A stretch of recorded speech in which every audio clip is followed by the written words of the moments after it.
Happy New Year to everybody. Hermano. Bro. Merry Christmas. Yes, Happy sir. holidays. Happy holidays. We back. Happy holidays, Happy New Year. Back. We haven't. When was the last time we did an episode? A month ago. Should be a month ago. It's not my Good fault. man. It's definitely not my Y'all fault. fault. I'll put it on everybody. It's definitely been a month ago. Okay, it's team effort. Team effort. Not Yep. team effort. Oh, then it's your fault. It's really, this has been holidays, man. We just spend time with the family.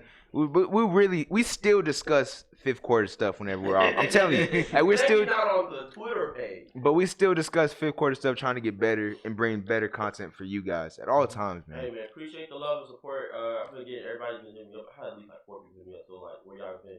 Hey bro, And it's really crazy, It's like right, weird. but like that day we're like, bro, when a fan tells us, "Hey, where Fifth Q been at? We need y'all." I was like, we're gonna come back that week, and then somebody literally hit Vic up the same day. They called me a man. We're here, man. Y'all It's didn't been a believe. packed. It's gonna be a packed show. Football, basketball as always. We missed a lot in this last month. Football's been crazy. Basketball's Real been crazy. man. Specimen. Sports has been crazy. Conor McGregor's back, ladies and gentlemen. We're not gonna talk about it, but I want you to know that everybody watching this. We can get into a little bit. Nate Diaz got something to say about that, but McGregor's back. Nate All Diaz. hail the Irishman. Put a little dip in it. Yeah, a little dip in it. We can get into a little bit. You know what I'm saying? Just a little bit. Okay, It's all right, nothing we'll crazy. get You know what I'm saying? All right, Just show 'em a little vibes. We're gonna start off with the football half. We're gonna start off with the Aaron Hernandez documentary. Thoughts. So we're gonna go. If we start, well, from my personal experience, I followed the case. First of all, I've been a fan of Aaron Hernandez since Florida. That's a hard thing to say. I'm not gonna lie to you, bro. That's crazy. That's a sick thing to say, bro. I'm not gonna lie to you. I'm a fan. I'm genuinely a fan. I was a fan of Aaron Hernandez since Florida. A fan of his play. A fan of his. First of all, he was a great tight end. Yeah. I think he wasn't the first tight end that could line up as a wide receiver, but he was one that. Running back too. Nobody he did that in Florida. He did that. I was about to say he did that well. I'm be real. They definitely paved the way for like the Ertz and Dallas Goedert They definitely vibes. did that. Without Aaron Hernandez, there is no Travis Kelce. Yeah. I believe that. I genuinely do believe that. But the doc was cool. I don't really think it was anything more than just like a deep dive. I didn't like how they kind of.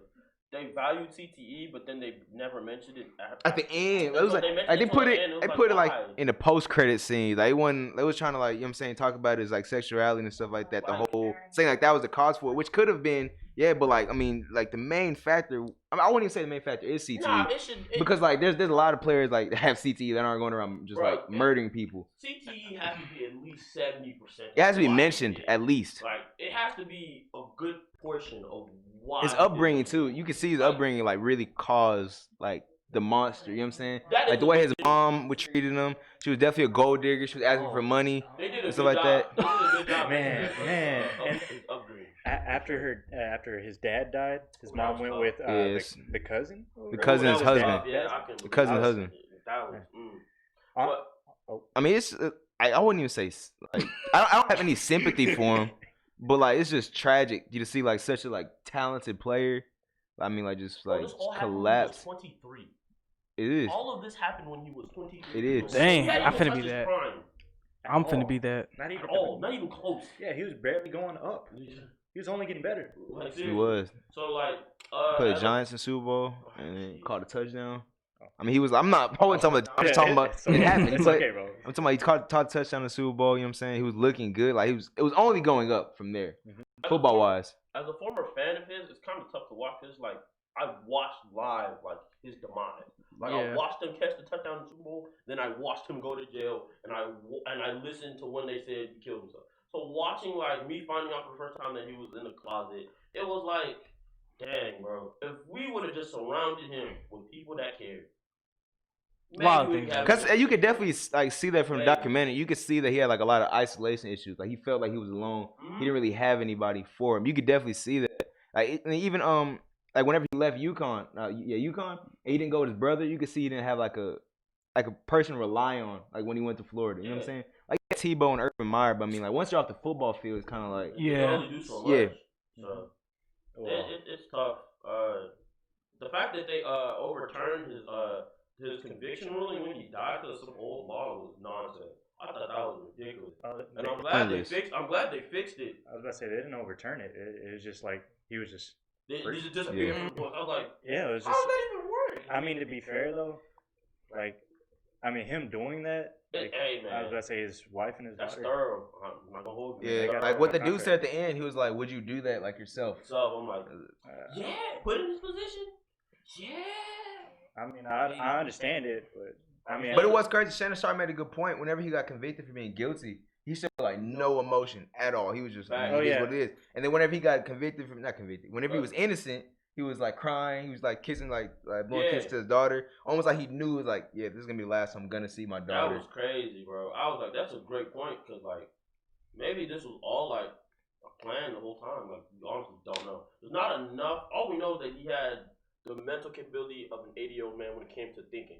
Oh, dementia? Yeah, like it was that bad. So like that's all we really like know for sure. So honestly, looking at this, I just feel like all the variables that they showed were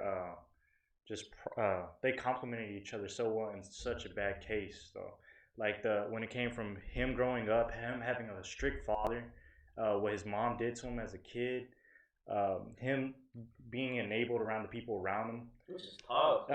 Especially, right? And especially in Florida, because in college towns, like, I mean, you don't want to be the guy that, like, oh, you sent the star tight end to jail. It's like, he was the number one. Yeah, freshman. And Gainesville's a real, have you ever been to Gainesville? It's a really small town. So, like, it's not, I mean, it's around Denton, like, not really a big town like that. But, like, yeah, it was like, it's a really college-centered town. So it's like, oh, bro, that was him that sent Aaron Hernandez to jail. Like, you know what I'm saying? Like, you know what I'm saying? So it's just, it can get really tricky. Like, you don't want to be the guy who, like, sends a star. There's a problem with your credit card. We're gonna have to see you out back. You can't go shopping in town no more. You trying to get a loan? Nah, buddy. Not having that today. The worst part about it is like you're gonna see everything's working, and you're just gonna feel like everything's just happening to you. Like, it's like a rain cloud over your head. Literally, just it gets scary, man. It's tough. I just hope that this is a learning experience for anyone that like scared of their sexuality and ball player, bro.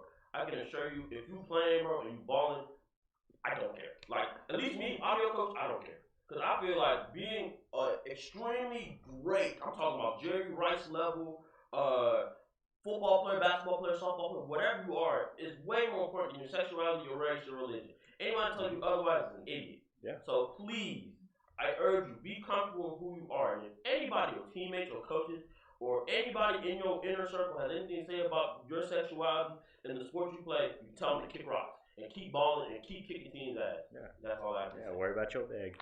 Quotes by Victor Olio. It's tough. All right, on to the next topic. We can get to the best draft class, NFL draft class. Best draft class. Oh. You want? We could do like. We'll do this. I don't want to do all time. All time it gets tricky. Bro, it's a little unfair because like that. We'll do. Yeah, we'll do at least in this century. This decade, we can do this. I'll say 2014. This decade, I think 2011 is kind of powerful. That's the one. That's the one with Cam Newton, right? Yeah. Cam Newton, Von Miller, J.J. Watt. Yeah, that class that was phenomenal. That's a lot of Hall of Famers. Yeah, I'm not gonna lie to you. Telling you that class. Well, who was in there? Let me see. I'm a fan of 14, honestly. 14, yeah, 2014. That's one of my favorite draft classes. Which one? 2013. It's horrible draft class. Everybody, like the whole top 10. The only outlier from that whole first 10 picks was like Lane Johnson. That was it. Everybody else was a scrub. Like Luke Jokel, scrub. Like Eric Fisher, scrub. Justin Blackman, scrub. All of them scrub. Was it 2000? No, to be fair, Justin Blackman was a baller. He just the first year was good. He's an athletic receiver. He just I'm not gonna can lie stay to on the you. field. A good draft class was the one with Patrick Mahomes. 2016. Yeah. It wasn't bad. I mean, Mitch carried that class. Yeah, Mitch Trubisky definitely carried that class. No, it wasn't like overall. It wasn't a bad draft class. So, what's your favorite draft class? So you saying 20? You saying 2014? Yeah, me personally. But the 2011 class. 2011 is for me. If I don't know. 13. Third. Now, we're 14 with Jadeveon Clowney, Sammy Watkins, Khalil Mack, Mike Evans, Eric Ebron, Odell, Aaron Donald. Aaron Donald, Khalil Mack, like single-handedly just carry that class. I only got to go on. I'm gonna be honest.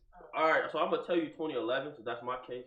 Number one, Cam Von Marcellus, Darius, AJ Gein, Pat Pete, Julio, Aldon, Jake yeah, Locker, you won. I'm not gonna lie to you. Smith, that's JJ Watt, that's Robert it. Quinn, Oh Mike my Pouncey, goodness. Ryan Kerrigan, Nate Solder, like Corey Legion, that's Prince studied. Amukamara. That's deep. Like this is a class. Cam Jordan. This is just the first round. Like, this is just the first round. No steals. Those are no steals in there yet. Muhammad Wilkerson. These are all really good football players. Andy Dalton, Colin Kaepernick, Ball Shear, Akeem Ayers, Bruce Carter. If you don't know Bruce Carter, I figured you were a Cowboys fan, so you should know. Second round. The only reason why I mentioned it. He was actually a baller. I like him. Decent, decent Cowboys. Yeah, Other than that, kind of irrelevant. Anyway, Brooks Reed, The disrespect. Kyle Rudolph, Kyle Rudolph, man. Raheem Moore, Kyle Rudolph. Kyle Rudolph, Tag fade route, Golly, My heart. My heart. Marcus Gilbert. Like this class is insane. That 2011 class holds great. Randall Cobb was in this class. Like this class is by far the best class in NFL history. If not because we remember 90% of these guys, it's just the fact that first round has That's at a lot least of 8 Hall of Famers. Yeah, I'm not gonna lie to you. That first round has at least 8 Hall of Famers. Easily. So like that's really the only thing I can say. If you have any objections, speak now because that 2014 class is not doing this. It's not doing the same amount of damage. Like I'm just reading up the 2014 class. It's Clowney, good. Greg Robinson, bust. Blake, bust. Sammy, good. Khalil Hall, Jake, good. Mike Evans, Hall. Oh yeah, Hall. All talent. Justin Gilbert, bust. Anthony Barr, good. Eric Ebron, good. Taylor Lewan, good. Odell, Hall. Aaron Donald, Hall. Kyle Fuller, good. Ryan Shazier before the injury, good. Still, when he comes a back, good class. yeah. Like this is still a good Now class. 2011 is something serious. Just holding so much weight. 2014 gets brought down because Johnny Manziel taking the first. In 2011, like the great thing about 2011, the 1 and 2 played each other in Super Bowl. Really? Von Miller and Cam Newton. Oh, they did. They did. Like that's Wow. like the cool thing about 2011. That was like the quintessential both teams. You did a good job drafting. Like that was You the did it. prime. Like, Like you you did guys did a great job drafting. Another class I'd say is not as bad. Like another class that I think was my favorite was 2015. It's really only because like I was a big Dante Fowler fan at the time. So Dante Fowler got taken pretty early. So that's because I thought he was like. Who Dante Fowler? He played for the Rams now. He plays for the Rams now, but he was drafted by Jacksonville. So It is 2014. 2015 had Jameis, Marcus, Dante, Amari, Brandon Scherf, Leonard Williams, Kevin White. Kevin White is like one of them Kevin players. White is a really big bust. Like he didn't even play. He never got to play. But still, He's a just massive injured. bust. Like I know that's what I'm saying. Like it's Massive that bad. He didn't even get a chance to play. Still a massive bust. Eric Flowers. Bears super just bust. aren't good drafters. Offense, like they can't draft offense. Defense, great. They could draft Offense. linebackers. They No. know how to draft backers. Safeties. They literally can't draft anything but defense. That's all you need to know. Huh? Offense, Eddie offense. was kind of Get out I don't of know here. how I mean, he got offense. Get out of here. Todd Gurley was in 2014. Trey Williams was, 2015. Andres Pete was in 2015. 2015 was decent. Marcus Peters was 2015. Aguilar, Bud Dupree, Shane Ray, Byron Shaq Jones. Thompson, Marcus. B. Jones, Philip Dorsett. It's not a bad class. It's okay. So, who would be the biggest bust from this decade in the NFL? In this decade, I mean, biggest bust. Taco Charlton. no, I wouldn't say he's actually doing good in Miami. Like he's It's not. his fault. I think he just generally didn't want to play Dallas anymore. I think he didn't want to play Dallas. I don't blame him. I wouldn't want to be there. Biggest buzz? I mean, maybe Okay. like Biggest bust? Johnny. Tragically. I wouldn't say Johnny because like I mean, who would succeed in Cleveland? Nobody was succeeding in Cleveland at that time. You can Baker. I'm gonna say Mariota. I'm gonna go Mariota, bro. No, Marcus. No. The moment he got Yes. the moment he got benched, Yes. 2010 to look, 2019? the moment he was benched, where they at? AFC Championship. He can't. Literally, the moment he got benched, All right, bro. they went to the AFC I'm Championship gonna just give you the. with the same talent that he was playing with. They went to the AFC Championship. Hey, yo, bro. I'm gonna just give you some names from different jobs. Eric Flowers. So not Trent Williams. I was giving more of like a credible buzz. I'm not gonna give like a easy. credible. I can give you a credible buzz. I'm not gonna give like somebody who's like easy like a Kevin White. Like I that's can give you a easy. credible bust. Mark Barron, credible bust. That's a credible bust. They drafted him as a DB to play linebacker, and it was never gonna work. Eric Flowers is a buzz. Eric Flowers is a massive bust from Miami. I loved him at Miami. He can do crap in the He NFL. went to the Giants. I was Right. every week. It was just like Get cooked by whoever. He was a turnstile. It was whoever offense on Eric Flowers. I was like, Real bro, life. come on. I didn't know Devontae Parker got drafted so high. Devontae Parker? Yeah, I didn't know he got drafted so high. Yeah, At he was 14. first round. He's a Miami. stud. Yeah. It took him a while to figure it out. Though. He was on bus level. He was on bus level. I was about to say he's pretty good, but. All right, so I'm gonna just give you a random Jonathan Cooper. Do you know who he is? No, he's an offensive lineman. For the Arizona Cardinals. Bust again. He went to Dallas and played a decent. Massive bust. Massive. I was about to say if we're gonna have like exceptions, like let's just say like that 1 year doesn't count. All right, that 1 year should never count. Yeah, it's like Mo Claiborne. Mo Claiborne shouldn't really know because that last year was really good. He had one good year with Dallas and then became a free agent, left, and then he went to the Jets. And I mean, he had a few decent plays, but yeah, I'll give you another one. EJ Manuel. That's a big bust. That's big. That's way bigger than Johnny. Yeah. Just saying, way bigger than Johnny. I pick Harry. Way bigger than Johnny. Can't pick and choose. You gotta. That's what Jonathan, mama. What's another one? Let me see. Matt Elam. Oh my gosh. Matt Elam when Baltimore took him after we won the Super Bowl. That was the worst pick ever. I hated that pick. Let me tell you who got taken after Matt Elam. Zach Ertz, Darius Slay, Giovanni Bernard. Giovanni Bernard was good. He was good. Yeah, he was good for his little prime. His little Le'Veon Bell, Gavin Escobar. Yeah. You know, crazy. The fact that the Jets laughed at the fact that they could have had Lamar Jackson. Eddie Lacy, even I would have took Eddie Lacy. For the time he was good, yeah. Yes. Travis Kelce, bro, who took Matt Elam? Just throw the phone. Just throw the phone. Tyrann got taken in the same draft. Throw the phone away, bro. Throw the phone. I'm gonna keep saying this. The Jets are so horrible. They left. Some dude came to the Jets facility to y'all need to draft Lamar Jackson. Laughed at him, and now look at him. Oh, you know what's worse? What? The Giants tried trading up for Patrick Mahomes. I mean, did that do him any good? Did that do him any good? Really, if they would have did what Chicago did, it wouldn't even have. Just give it 2 first rounders, and you're getting there. It's really hard to draft a bust now in this era. Like when you really look at the draft class, technically, yes. It's hard. Like look at yes. Goff, Wentz, Joey Bosa, Zeke, Ramsey, Stanley, Buckner. Eli Apple. He's not a bust. He's not good. He's not a bust though. That's a bust. He's a starting corner. No, he definitely not. He is horrible. Starting corner. He's a horrible. He could be a nickel. He's not. He's a decent nickel. Like nickel. Wow. Nickel. He's a decent nickel. Man, after watching him, he not a 102. Do you want to put Eli Apple on Julio? I don't want to put any corner on Julio. I'm asking, if you had any choice of corner that was starting right now, I'll put Eli on Calvin Ridley with no problem. Are you crazy? What? No issue. He'll get solved by no names. Did Calvin really go for like 185 yes. on Monday night? Yes. I don't recall that. I'm gonna be honest. That might have been Marshawn Lattimore. It's a divisional game. No, it wasn't. It's a divisional game. You can't. Nah, Eli Apple. Hold on. Week in to week out. 2016? I mean, 2016. To be fair, I gotta look that up, man. Hey, Mike. He went to the Giants at 10. Hey, you said Marshawn Lattimore was out of there, man. Man, you know what's crazy? Yeah, to be fair. Okay, my thing about Marshawn Lattimore was he had a great. I love Vernon. No, he's not doing bad with. I love Vernon though. No, with the Texans, he's not doing bad. Like, he actually didn't do bad with the Texans for his last couple games. He's solid piece. Huh? Yeah, it was a solid pick. It wasn't nothing crazy, but I mean, they needed it, so I'm not surprised. I was gonna say it wasn't a splash, you know. Well, I'm not surprised. But again, let me see. All right, so Eli Apple's here. Let me see. Next corner they got taken, William Jackson. That's a way better choice than Eli Apple. Just saying. Next corner taken after that would be Xavier Howard. Way better corner than Eli Apple. Xavier Howard is one of the most underrated corners in the NFL. I mean, he had a down season. Eli Apple. Mackenzie Alexander. Eli Apple. Same level, actually. Actually, a little bit. Eli Apple. That's what I can say. Eli Apple. He's so buzzed to me. Like after watching this whole entire season, bro, I want to throw my control at the TV so many times. You know what's crazy? I actually rejoiced that they got Eli Apple because you guys needed Eli Apple desperately. Exactly. Marshawn Lattimore is not a shutdown corner. He's a good corner. Not shutdown. Not anymore. His rookie year was amazing, but he has not touched that level since. So getting Eli Apple, my first initial was like, wow, that's not bad. But then they brought Janoris Jenkins in because he was playing so bad. It was like, okay. I was about to say. But then Eli Apple got hurt. No, Eli Apple got hurt. Corners. I just noticed that. And the crazy thing, Janoris Jenkins didn't play bad in the playoffs. He actually played pretty good. He's not a bad corner. Janoris Jenkins was not a bad corner. He was never a bad corner to begin with. His team was terrible. Yeah, that's true. That's very true. You know what crazy? We put the best corner in the world on a receiver. If you have no pass rush, it's not gonna look good.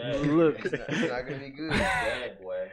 Hey, on to the next one. Fuller, I'm just telling you. I'm like, Eli, hey. Hey, real quick. I'm saying, Real quick. Let me look at that 1989 draft real quick. All the old heads. That's what Elway in them, right? That's what Elway was. Troy Aikman, Barry Sanders, Deion Sanders. Who else is? Don't. All the old heads been like, yeah. I think 4 out of the 5 were Hall of Famers. Yeah. No, was it? Yeah. Oh wow, Derek Thomas went that class. Holy hell. Oh. Crazy class. But onto Atwater went this class. Wow, this is a good class. Wow. Young Eddie. It's a really good class.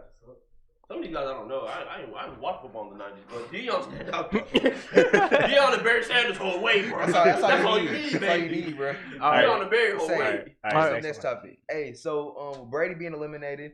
I mean, Drew Brees being eliminated. Is this the end of the pocket passer in the NFL? No. Nah, I'm not saying like just like pocket. Because Mahomes is a pocket throw. He's not a dual threat quarterback. You know, he's not a dual. He's not gonna run. He can run. Like a 5. Listen. He can run, but they don't do design runs for him. Hey, to be fair, So I'm saying the end of the pocket passer were like running 5 flat. Like, is it the end of that era with the Ben Roethlisbergers, the Phillip Rivers, Eli Manning, Tom Brady? So you can see a team. You can see a team now drafting a quarterback that can't run. Yeah. But with how bad the lines are in the NFL today, lines are bad in the NFL today. But my point when I say pass protection wise, there's always gonna be a kid that's 6'5", 225, and doesn't run anything under a 4.9. That's technically. I don't think that's. No. Listen. That's technically a pocket passer, but it's not about your running ability, but your athleticism. There's no way you're drafting a quarterback that's like Peyton Manning. That's what I'm saying. Is it the end of that era? Yes, it has to be. It's been the end of that era since 2011. You can't say that because Paxton Lynch was no, you can't say that though. Come on, bro. You can't say he wasn't even a good quarterback. But still, let's be fair. The pocket quarterback, the quote unquote pocket quarterback era ended when they took Jamarcus Russell. You can't say it ended whenever Brady and Brees was dominant. No, I'm saying like drafting a pocket. No, I'm talking about is it the end? Like no more draft. They're not drafting anymore. No, they're not going to dominate this era anymore. That's impossible. I don't think it's over. Yeah, I'm gonna go against the grain. I don't. Even though the league is favoring these dual threat quarterbacks, I feel like there's gonna be that one diamond in the rough. He's just gonna stick in the pocket. He knows he can't run, but he's gonna run on like. Well, how he gonna know how to work the pocket real well? It may be tough, but there's only like 32 teams in the NFL, right? Bro, I mean, because just look at the top 5 quarterbacks that are coming in the draft now. We got Herbert, Tua. I'll just add Trevor Lawrence in there because he's coming next year. Joe Burrow, and then they all can run. They can all move. They might not be a running quarterback, but they can move. But that's what I'm. Trevor Lawrence isn't necessarily a running quarterback, but he can move. But you've seen him run like against Ohio State. That's what I'm telling you. Trevor Lawrence is great as a pocket passer, but what I say, their quarterbacks are forever going to be more athletic than they were when Drew Brees got drafted. That's what I'm saying. It's impossible now to draft a quarterback. Not necessarily because Josh Rosen can't really move. Josh Rosen can run. What are you talking about? He can't run like how Trevor Lawrence. No, that's not the point. Mahomes can. When they're asking them to run like them, but bro, they're not a Tom Brady. I'm saying, is it the end of the drop back, literally throw, don't run, don't like barely move, can't really extend plays? Is it the end of that era? It's impossible for me to say that. Drew Brees still plays. He runs out the pocket. He quote unquote a pocket passer. That's rare. No. It's like saying it's just the end of the possession tight end. That's not like saying that. It is like saying it is. It's not like saying that. No, it is. Vertical tight ends are now the thing. If you're not drafting a vertical tight end, you're not doing anything right. It's only vertical. We're not drafting a blocking tight end no more. We're not drafting. No, that's a lie. People still. George Kittle's a blocking tight end. Oh, was all around tight end. Yeah, you correct yourself. He's not. I was about to say, hey, that kind of proves my point. It's like we need an all-around quarterback that can move. But every quarterback in the draft, damn it, Mitchell Trubisky can run. That's what I'm saying. So if that's the case, then it's the end of the pocket passer era. Mitchell Trubisky was graded as a pocket passer coming out of college, so no, it is not. No, he's graded as a pocket passer that can move. That makes you a pocket passer. How many? Wasn't Lee graded as a So is Patrick Mahomes a pocket passer? No. I think he is. How is Patrick Mahomes considered a pocket passer, but Mitch Trubisky? It's the same. They're like the same type of quarterback. No, basically. One's obviously better. I'm talking about to say like the way that stop. Mitchell Trubisky's way more athletic than Patrick Mahomes. That is factual. Thank you. No, because he can outrun him. He moved better than him. It's just Patrick Mahomes is just way better Mahomes than ran a football player. 4.8, but that He's run way more accurate, bro. That looked 4.6. No, did y'all hear that point where it's like when you're going in the draft, you're training for that. So if you run a 4.8 in the draft, you're not gonna run a 4.8 like on the field because you're not training for it as a quarterback. So he's. Well, Lamar, He's a that's 4.3 crackhead guy. speed. We don't know I that. was about to say that's But outlier. my point is like I can't really see the end of the pocket passing court. Maybe it comes to take a steep drop.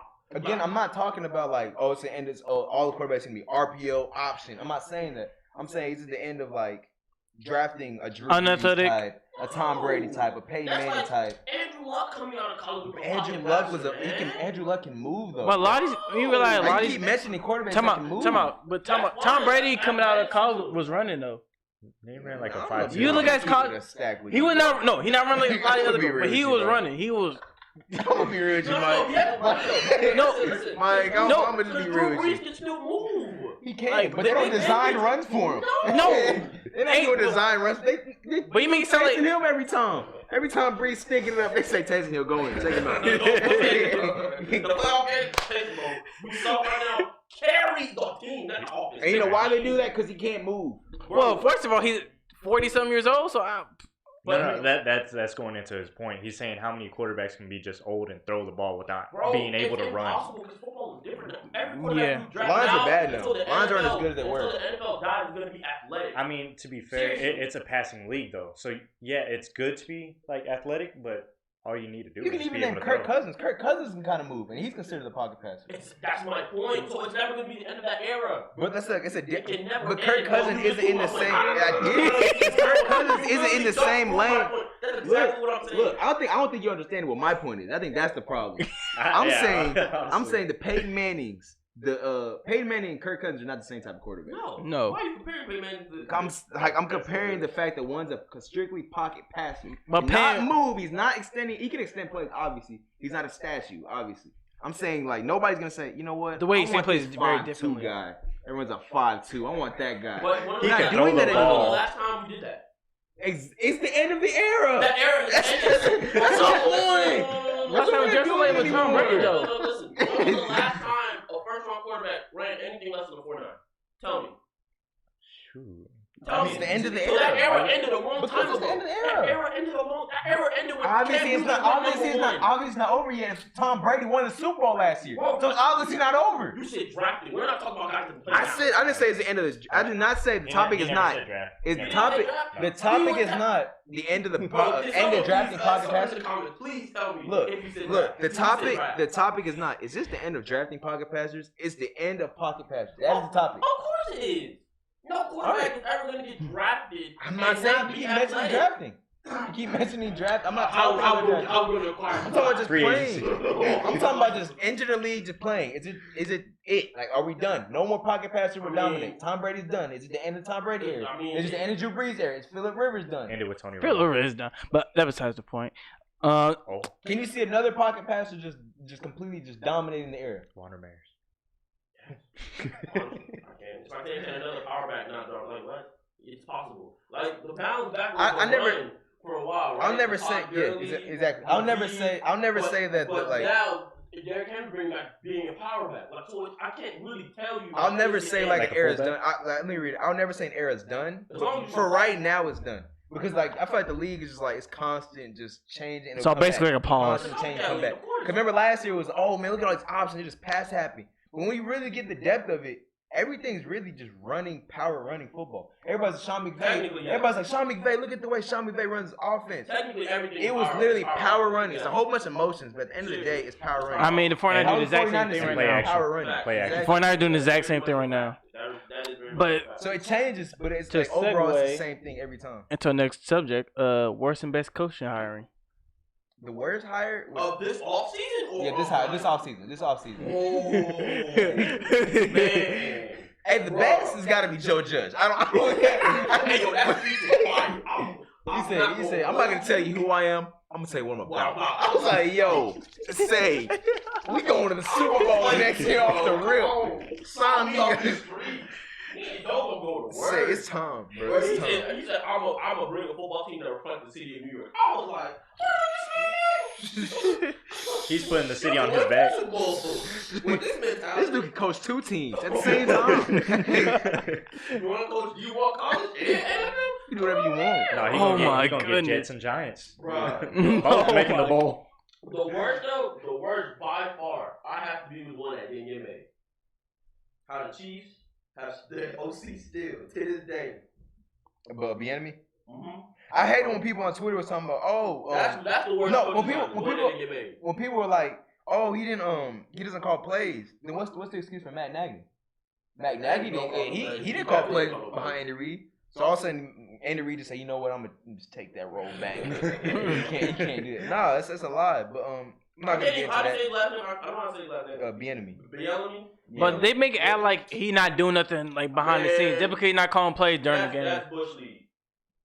He's led the most prolific offense in the last 2.5, 3 years. Bro came back down 24-0. Cleveland hired Stefanski. Bro, that's the worst hire. Stefanski. Bro, it's bad. Bro, no, it's bad. They brought in another coach behind Stefanski to make sure that he was doing a better job. Because he was doing that bad the year before. I don't know why Cleveland cut Dorsey, though. Like, that didn't make any sense. That was kind of... I don't know why they didn't hire Josh McDaniels. Like, they were like, this is really funny. I know he's not, but this is really funny. This is funny. Their excuse was, that he wanted to bring in a whole different overhaul and change up the organizational structure. Wow. And then, like, in my head, I was like, because Cleveland just been running a grand franchise. Because they just know what they're doing over there. I personally, I didn't think Josh McDaniels would have been a good hire. I'm never really a fan. Like, I feel like he's definitely one of the worst. I feel like he's definitely a product of the system of Brady. Honestly, what I would have wanted to see. He's a worse version of O'Brien for sure. What I wanted to see, Victor. Thank you. I wanted to see Urban Meyer go to Cleveland. That's what I wanted. I did too. No. Like, I wanted to. Urban Meyer Cleveland would have been nice. Yeah, because like he already has that state. And it's like a college type team, just like. If that makes sense. It's just so talented. It's such a young team. Like, they're really young. It has like you have the quarterback who's just still seems like a college quarterback for some reason. I just can't imagine. What? Baker, he doesn't seem like a college quarterback. He just.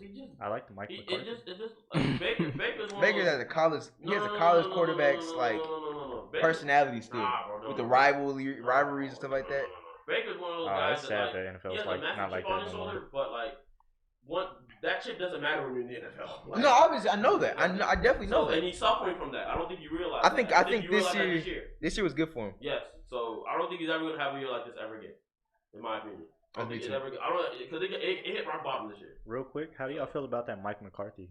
I don't care for it, honestly. Really? Don't care for it. The Jason Garrett being a Cowboy, Giants OC is actually pretty interesting. I never thought. I told you I never thought Jason Garrett was a bad coach. I just think the situation was bad. I think he should have. I don't think he would ever. I didn't thought he would ever take an OC job, but I mean, it looked good though. It looked good.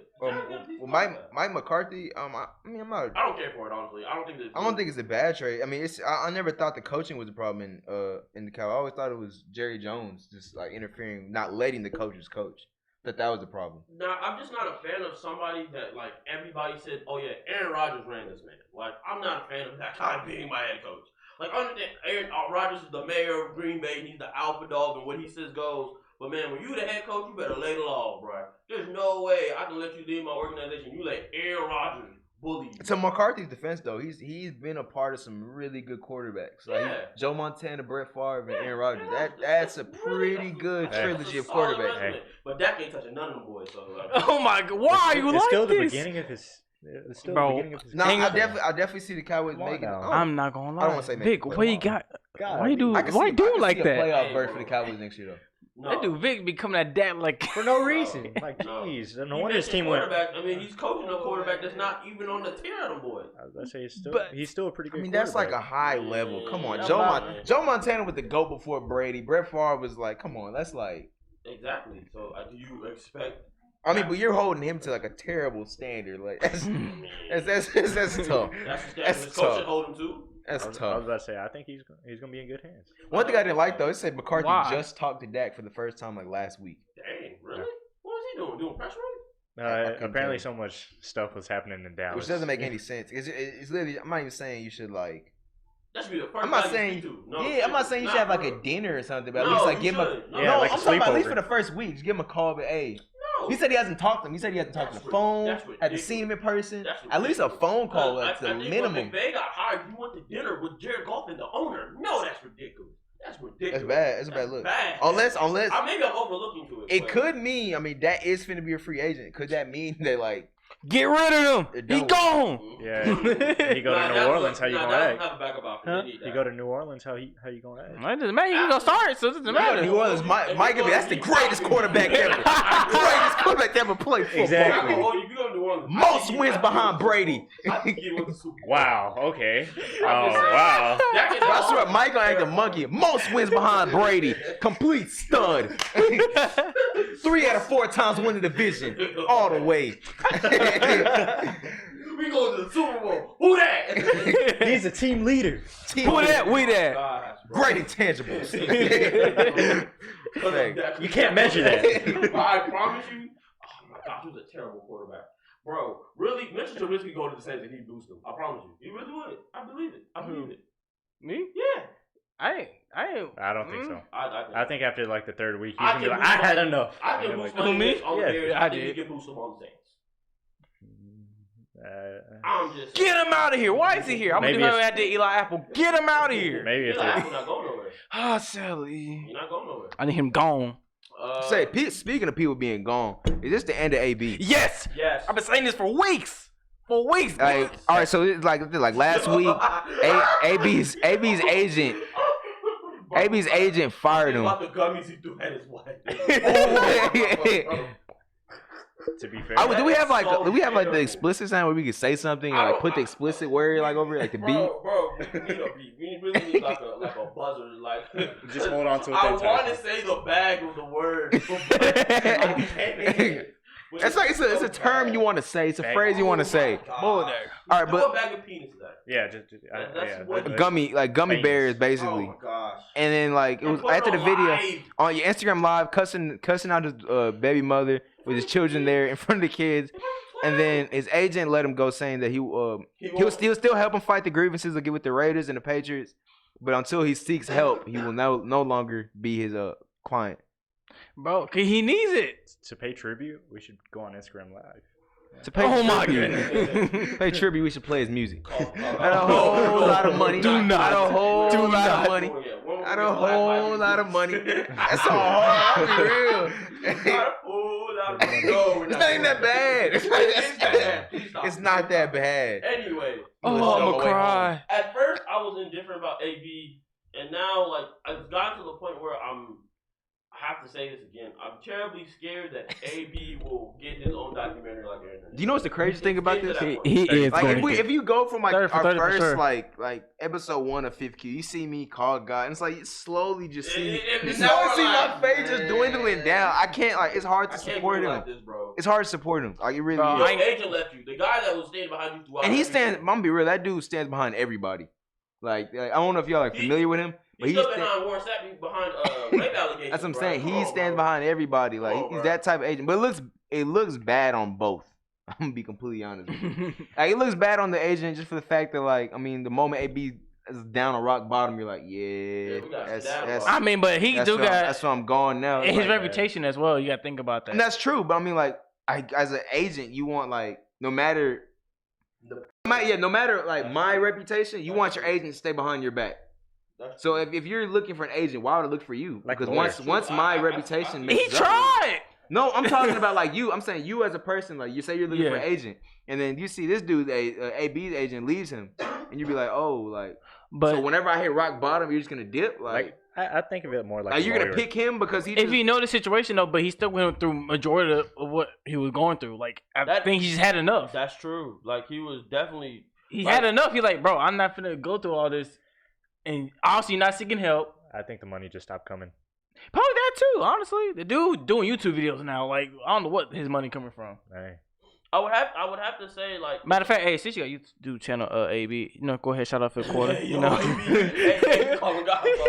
no cap, bro, no cap. Hey, I'm with you, baby. He gonna add us on Twitter. Be like, oh, so this. If AB adds us on Twitter, I promise you, I will never stop. Hey, just subscribe. AB jersey. But, hey man, booming, big booming. And get a Raiders Steelers, Bro, Patriots. Yes, Patriots. We decked down AB game. You even make one from Buffalo. Yeah, the Saints AB Jones. No cap. I still wish I Buffalo. never left the Raiders. Like I feel like he just fit the Raiders. He looked like a Raider. The saddest part about this is this could have all been prevented. Yeah. Literally, this entire situation with AB could have all been prevented. After he left the Steelers, he could have just played for the Raiders. Honestly, he had to do anything. Like Play for a year and leave. He only had a year contract, right? I mean, then after that, then he could have just like after he got cut from the Raiders, I think he just needed to not talk to the lady, and then he would Like let everything alone. I mean, the Patriots kept Patrick Chung after he sold crack. I really they kept. He played in the game. After that, and he was indicted. They kept Aaron Hernandez like after he was like literally doing all that stuff. You know what I'm saying? They keep players. Like I'm gonna be honest, they keep players. Man, they didn't know about Aaron. They didn't know him. They didn't know him. I'm gonna be quite honest. I mean, Aaron Hernandez did tell Belichick, "Please trade me. People are trying to kill me," and he said no. Like, so I don't think they just get on the apartment. He told him no. He told him to get a new apartment. Get on the other side of town, bro. He said, "Hey, get a new apartment in Foxborough or something." they got the player personnel guy. Find my boy a new apartment. Like I'm office buddy, but no, I personally don't think the Patriots would have like. He got to beat the Titans. If he never misses the girl, I personally don't think the Patriots would have ever cut him. I'm gonna be completely honest. I thought it was a money situation. No, that's what they said. That's what they said. I believe it's that's rumors. They knew. I know they knew. They knew. They knew about the indictment. Yeah, there was rumors about. They said it was a money situation. That's why Brady was so mad. Because like they said, that's why Brady kept defending him because he knew it was over money. Obviously, if it was over the allegations, I don't think Brady would stick his neck out like that. Yeah, I don't think he would have kept sticking his neck out for him.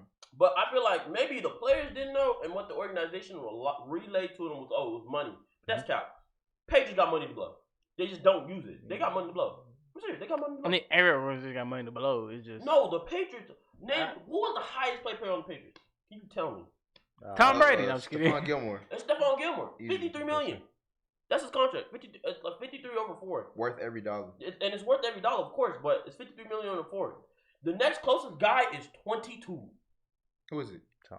Brady. For real? Wait, what? Yes. That's crazy. What about it's serious. Hightower? It's not Hightower. No, I was Hightower asking get 15. I think Hightower is. Asking. He's probably. So Hightower, he's definitely less than Brady. Hightower is 17. I was gonna say he's pretty good. 17 no, he's really good, but I doubt a linebacker will be paid like high. I mean, I can see. He took a team-friendly deal though. Yeah, he did. Yeah, Tom took a team-friendly deal. Yeah, but $22 million with Tom.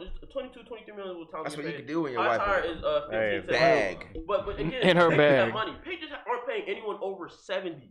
Like they have enough money to sign AB. For whatever AB wanted, honestly, in my honest opinion. So I believe they knew. I didn't think he wasn't worth it. Like, it just sucks because AB is done. I don't see anything giving him a shot. It's one of those rare cases where your talent doesn't even weigh the drama you bring. Like before, it used to be like, all right, we can deal with the BS. We deal with T.O., we deal with Randy Moss. You can ball, but nah, bro, you done too much, man. Like, situations like this kind of make you like really like appreciate Julio Jones. Like, I showed you that, right? Yeah, I showed you that. So it really makes you appreciate Julio Jones. Like, man, this dude just like he comes out play football. Just does his job. Just does his job. You know what I'm saying? Like he don't complain. Literally all top 5 wide receivers. And I'm all about it. I'm definitely a dude who's like all about personality. Like, man, show your personality. Like, I really care. Like, I was defending AB like when he was wanting to lead the Raiders. You know what I'm saying? So you obviously know I'm about personality. But at this point, it's like, yeah, it's just hard to. It's too much. If you're an owner of the worst team, the Bengals. If you're the Bengals owner, do you give it AB? I don't know who would give him a chance, honestly. If you're the Bengals owner, do you give AB? No. Okay. I mean, like honestly, the only team that I could have seen like signing him, Dolphins. If you're that low, what? Bengals are really cheap. Bengals are not giving him any money. No, I'm saying if I was a GM, that's what he's not saying realistic. Like if I was, I'll you know who I'll draft number 1, and then I'll bring in AB, and then Mark Cooper. Who be one? Burrow. Oh, you talking about Joe Burrow? Okay, I thought you were talking about like receivers. You drafting a receiver? Oh, okay. No, okay. Joe Burrow go number 1, and I'll give him a nice Tigers, and then a nice piece to complement him like AB. You know, he's gonna get open regardless. He's gonna bring in that talent, and then he may bring in drama, which he will. And we know he is. But props to Mike Tomlin. Like, man, I see somebody say that. To Mike Tomlin. Bro, he tamed him for a while. Big ups, bro. like, and then bad an eye. Never let us know about it until AB just got out of control. So big ups to Mike Tomlin. That's a lot of personalities you got to deal with. That dude's mad annoying. That was a problem. I never understood that. I He never just want to get paid. I literally never understood why Le'Veon got hate that season. He literally just wanted money. Like, he wanted his money. That was it. Like nothing else. Yo, they want to trade Le'Veon. He's on the trading block. He said, "Bro, I just want money." Like, hey, Baltimore. but Adam Gase is like a terrible coach. That's one of the worst coach hires of last year. But, hey, on to the next topic. Period. Hey, on to the next quote unquote diva receiver. Odell was at the national championship. Go Tigers. Go Tigers. LSU. Go Tigers. LSU and he was just acting like they're piecing together every I'm not moment. gonna speak on that right now. They gonna get your money. But Like, I seen on Twitter, I seen on Twitter how they're like piecing together Odell's night, like the Hangover, like the Hangover movies. That's hilarious. Like that's actually funny. Cause like every week, it's a new video. Like, bro, this dude's over here. Like Karl Malone was there. But yeah, first it was a video of the locker room night. So I was like, okay, I was like, upset he about acted a that. monkey. I was very upset about should've that. did it. Like locker room etiquette and like public etiquette and even like party etiquette are all completely different things. You can act a monkey, fooling. It sounded weird, but like you can. Like, it sounds so weird. You can do it like to a player. You can slap a player on the butt, but like a person that's not a part of the team. Like it sounds weird. Pause. Big pause. I swear. Heavy pause. Humongous pause. Giant. But like if it's like a coach, man. Good game, coach. You know what I'm saying? Like, pause again. I swear it's pause. That's what I'm saying. You can't just do it as a person that's not on the Locker room team. etiquette. If you've ever been in the locker room, any sport, you know locker room etiquette and even party etiquette are two completely different things. You said get the gat, get the gat, get the gat. You don't smoke, like, seriously, you don't smoke cigars. No, I was about to say, well, like, why was the cop even in there? Because even Joe Burrow was security guard. I love playing It's security. I'm just like clarifying the fact. It's security guard. So Like, it doesn't matter what's the an security actual guard. cop? No, it wasn't a real cop. I was That was a super. It was a Superdome security Oh guard. my god, Mike. That's your people. really? It was Superdome. That's why he went to the judge to get the warrant. Like, if it was a cop, he could have got like arrested him there. What? So the Superdome, people that own Superdome got the warrant for Odell's arrest. No, it was a security guard. He tried to. But who dropped it? Who dropped the charges?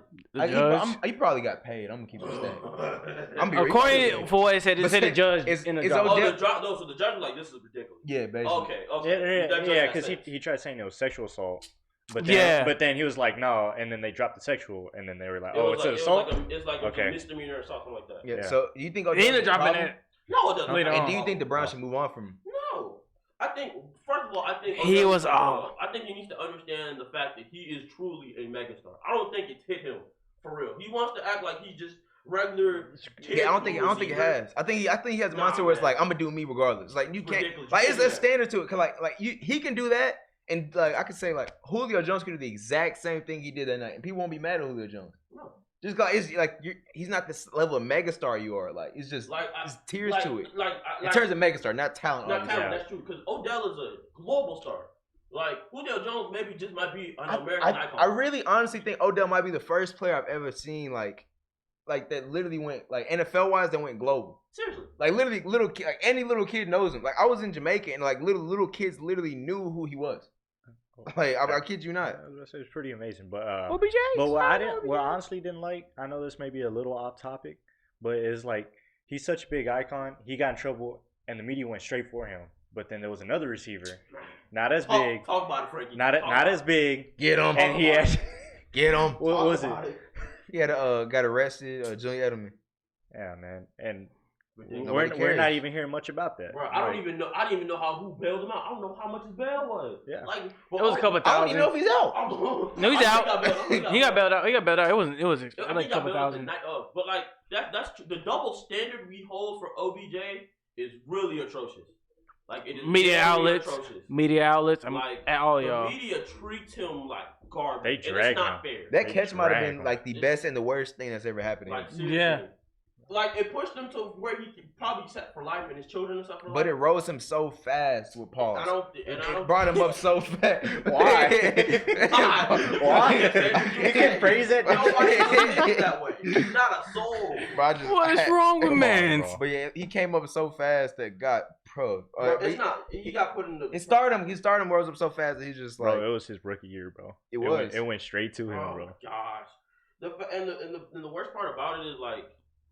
The talent was there, but nobody was peeping it unless you were like watching Giants game. Then that random game where they played the Cowboys, and it was like, it wasn't that game. It was wasn't random. literally the catch that got heard around the world. Everybody saw that catch. I remember like So- I remember it was in middle school, bro. I remember like when we went to school the next day, No, like you know how crazy like I thought it was in high school. it was. I swear it was in It was middle high school. school? No, I thought it was. I think it was I high school. thought Definitely it was sworn our middle freshman school. year. Oh, it might have been Cause, freshman year then. Yeah. Because was it Coach Hooper still worked there, and he was talking about it. He was Yeah. like, "Yeah, dude was catching it like this." I was Oh, it like, might have been freshman year, eighth grade. I confused them, but anyway, but "They're I right." just know we were like just like sophomore year. everything we did was like revolving around that. Like We started doing more one hand catch drills. like literally, bro, we was working on one hand. Like, bro, you saying You said Odell, something, like, oh, you just Odell'd him, like that's a thing. Like It is a thing. It's like Thank you, lost sir. you Odell. it's Like, crazy. It's a thing. I was about to say they're different catches, but yeah.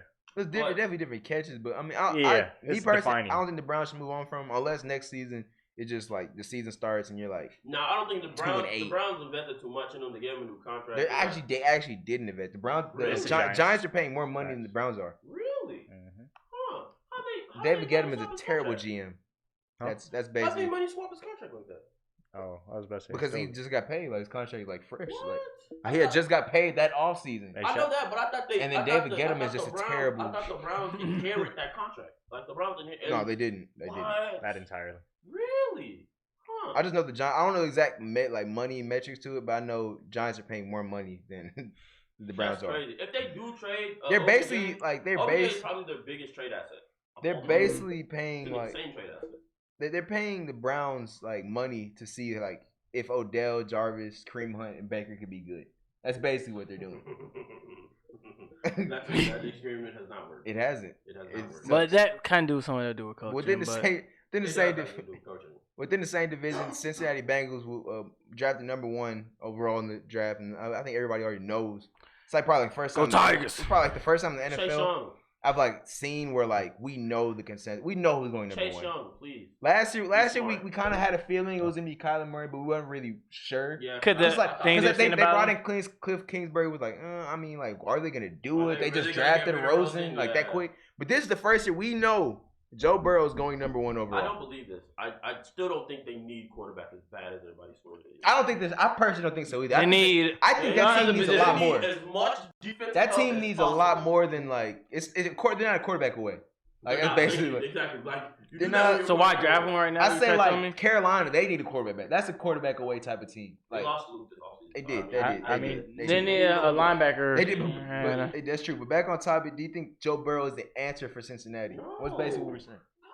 No. I thought Chase Young should be the guy they draft. Chase Young should be the consensus #1 overall pick. I think it would be a good start For They who? got to start for somewhere. for For Joe? Cincinnati. For with Joe Joe? or Yeah, for Joe. Reason being, because like how many franchises do you know that can run off of basically a second string quarterback? Not many. Not many.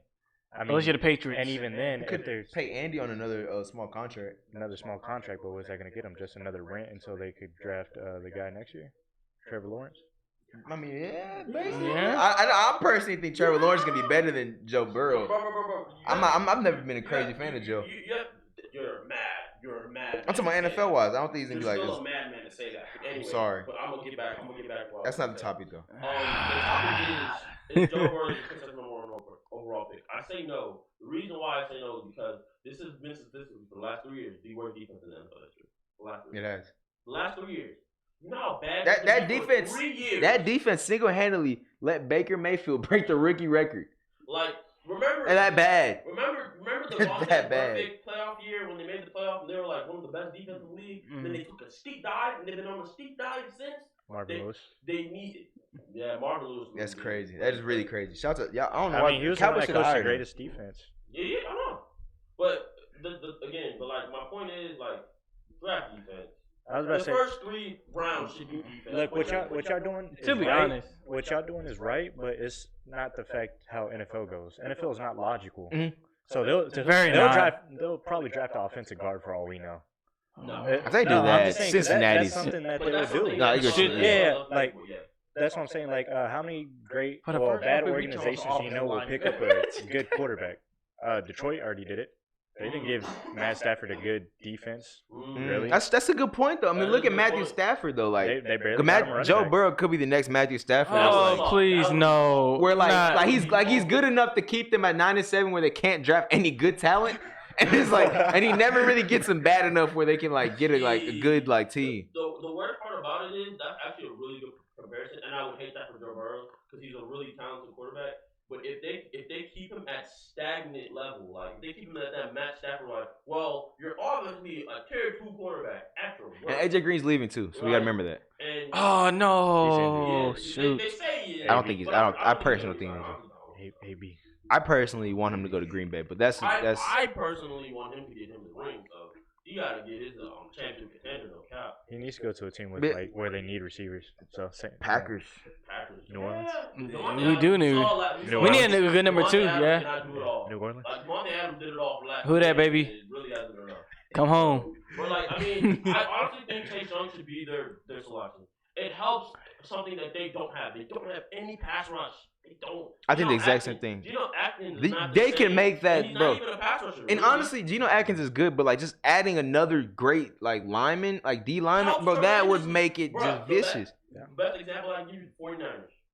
Their defensive line was already stacked last year. Having a good line helps your defense. They made it better. They need terribly to get somebody on defense. Having like a good D line helps your like defense so much. Just, like another good example, the Rams whenever the Super Bowl year, like their defense really wasn't that good, but that D line was so good that they were able to carry them.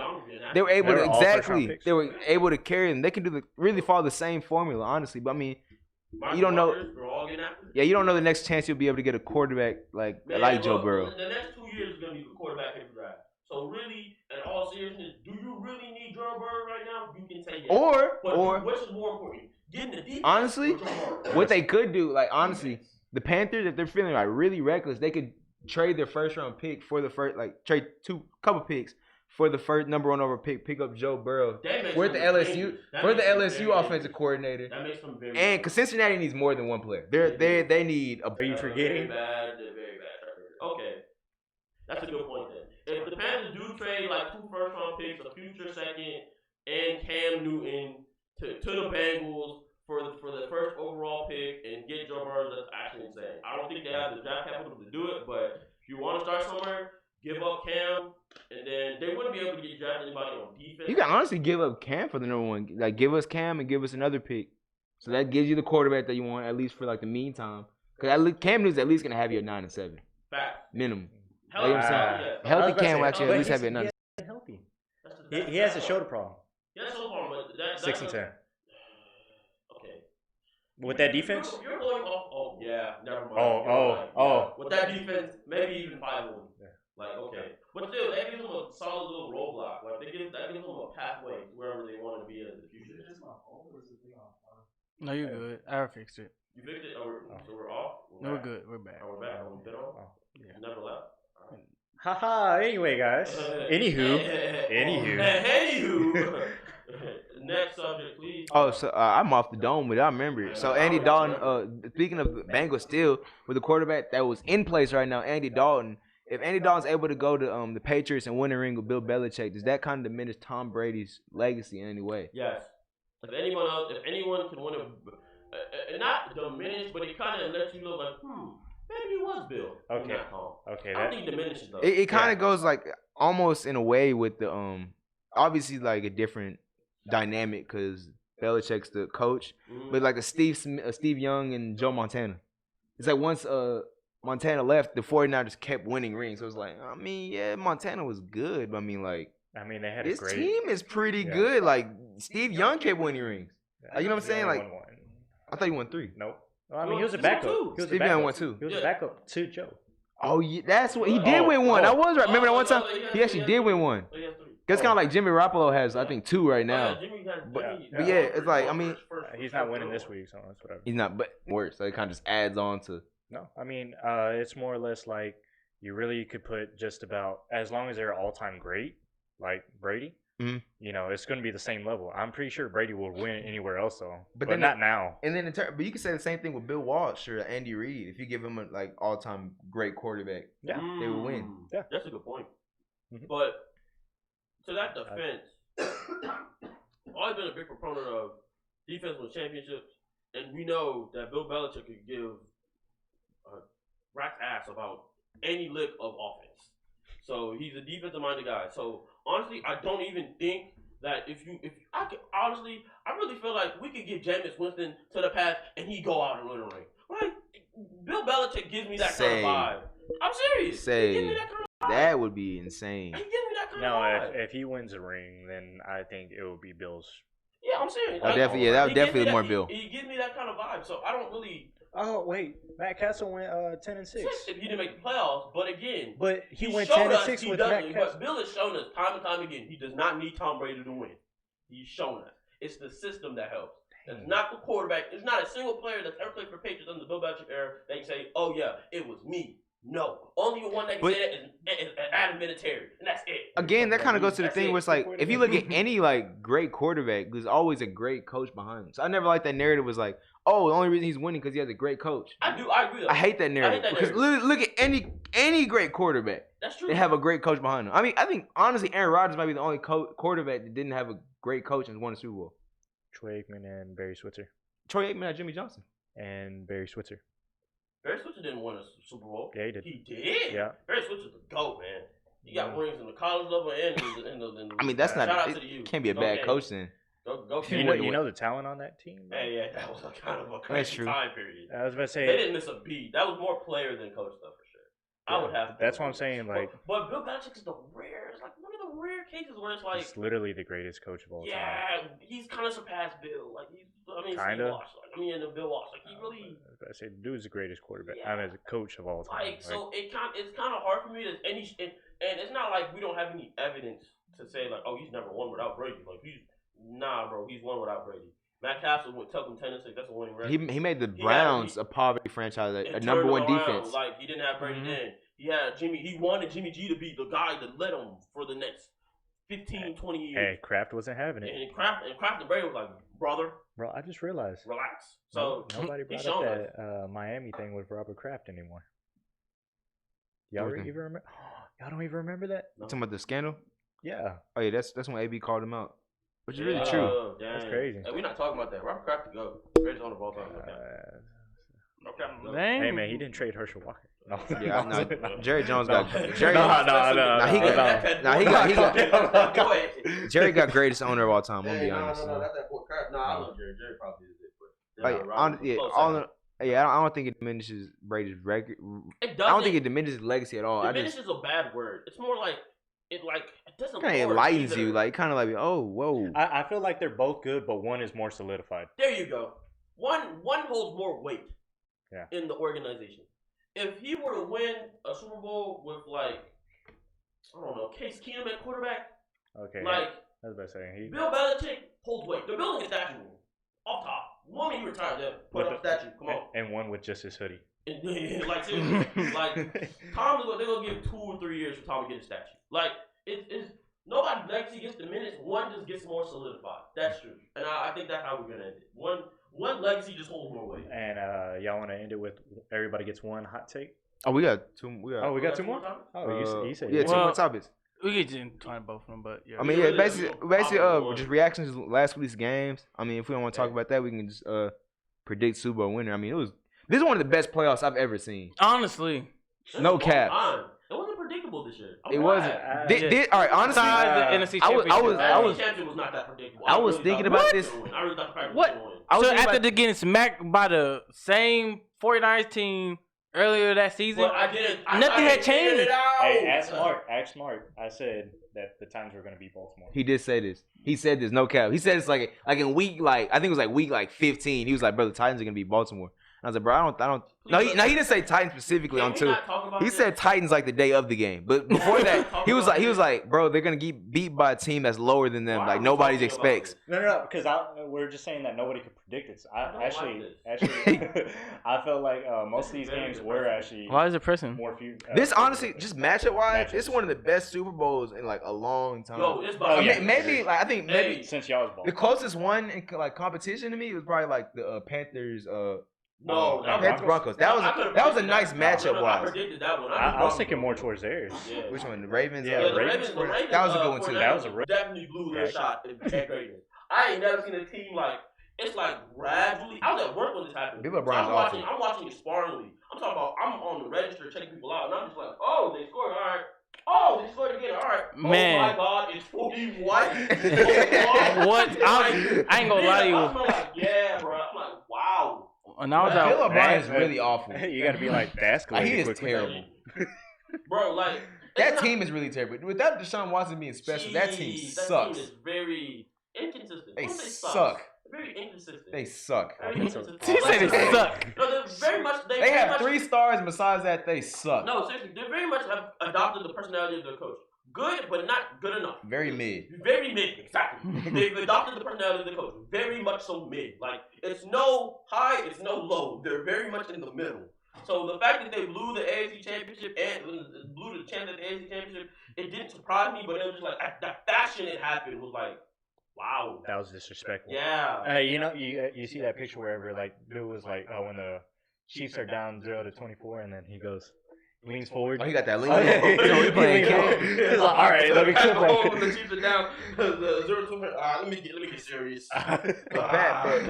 Pat's special, man. He definitely solidified himself as the best player in the NFL. And is there any Right now, question? yes, fact. Right now, like last year, this year, whole season, Patrick Mahomes is the best player in the NFL. If you have a problem with it, like, I mean, If we you in have the a problem bowl. with it, you need to talk to the 49ers defense. I keep telling y'all, defense will championship. Doesn't matter if you're the most You're forgetting the Chiefs are a It good does not defense. matter too. if you're the most. Chiefs are. I've been saying this. It The does not Chiefs' matter. defense is not No, bad. it does not It's matter. very underrated. No. And you know, Well, they've been hurt. So Exactly. It's a about very that. underrated defense. That's a good point. And I always tell people, like, when I say defense wins championship, it doesn't mean the best defense that comes into that game wins the championship. It's whatever defense makes the play at that moment wins the chip. So you can have the 32nd ranked defense in the Super Bowl. As long as that defense makes the play that wins out the Super Bowl, you're winning. You know what I mean? So, like, I see what you're saying, but I just watched the 49ers dismantle Aaron Rodgers twice. I'm gonna be honest, that team's not.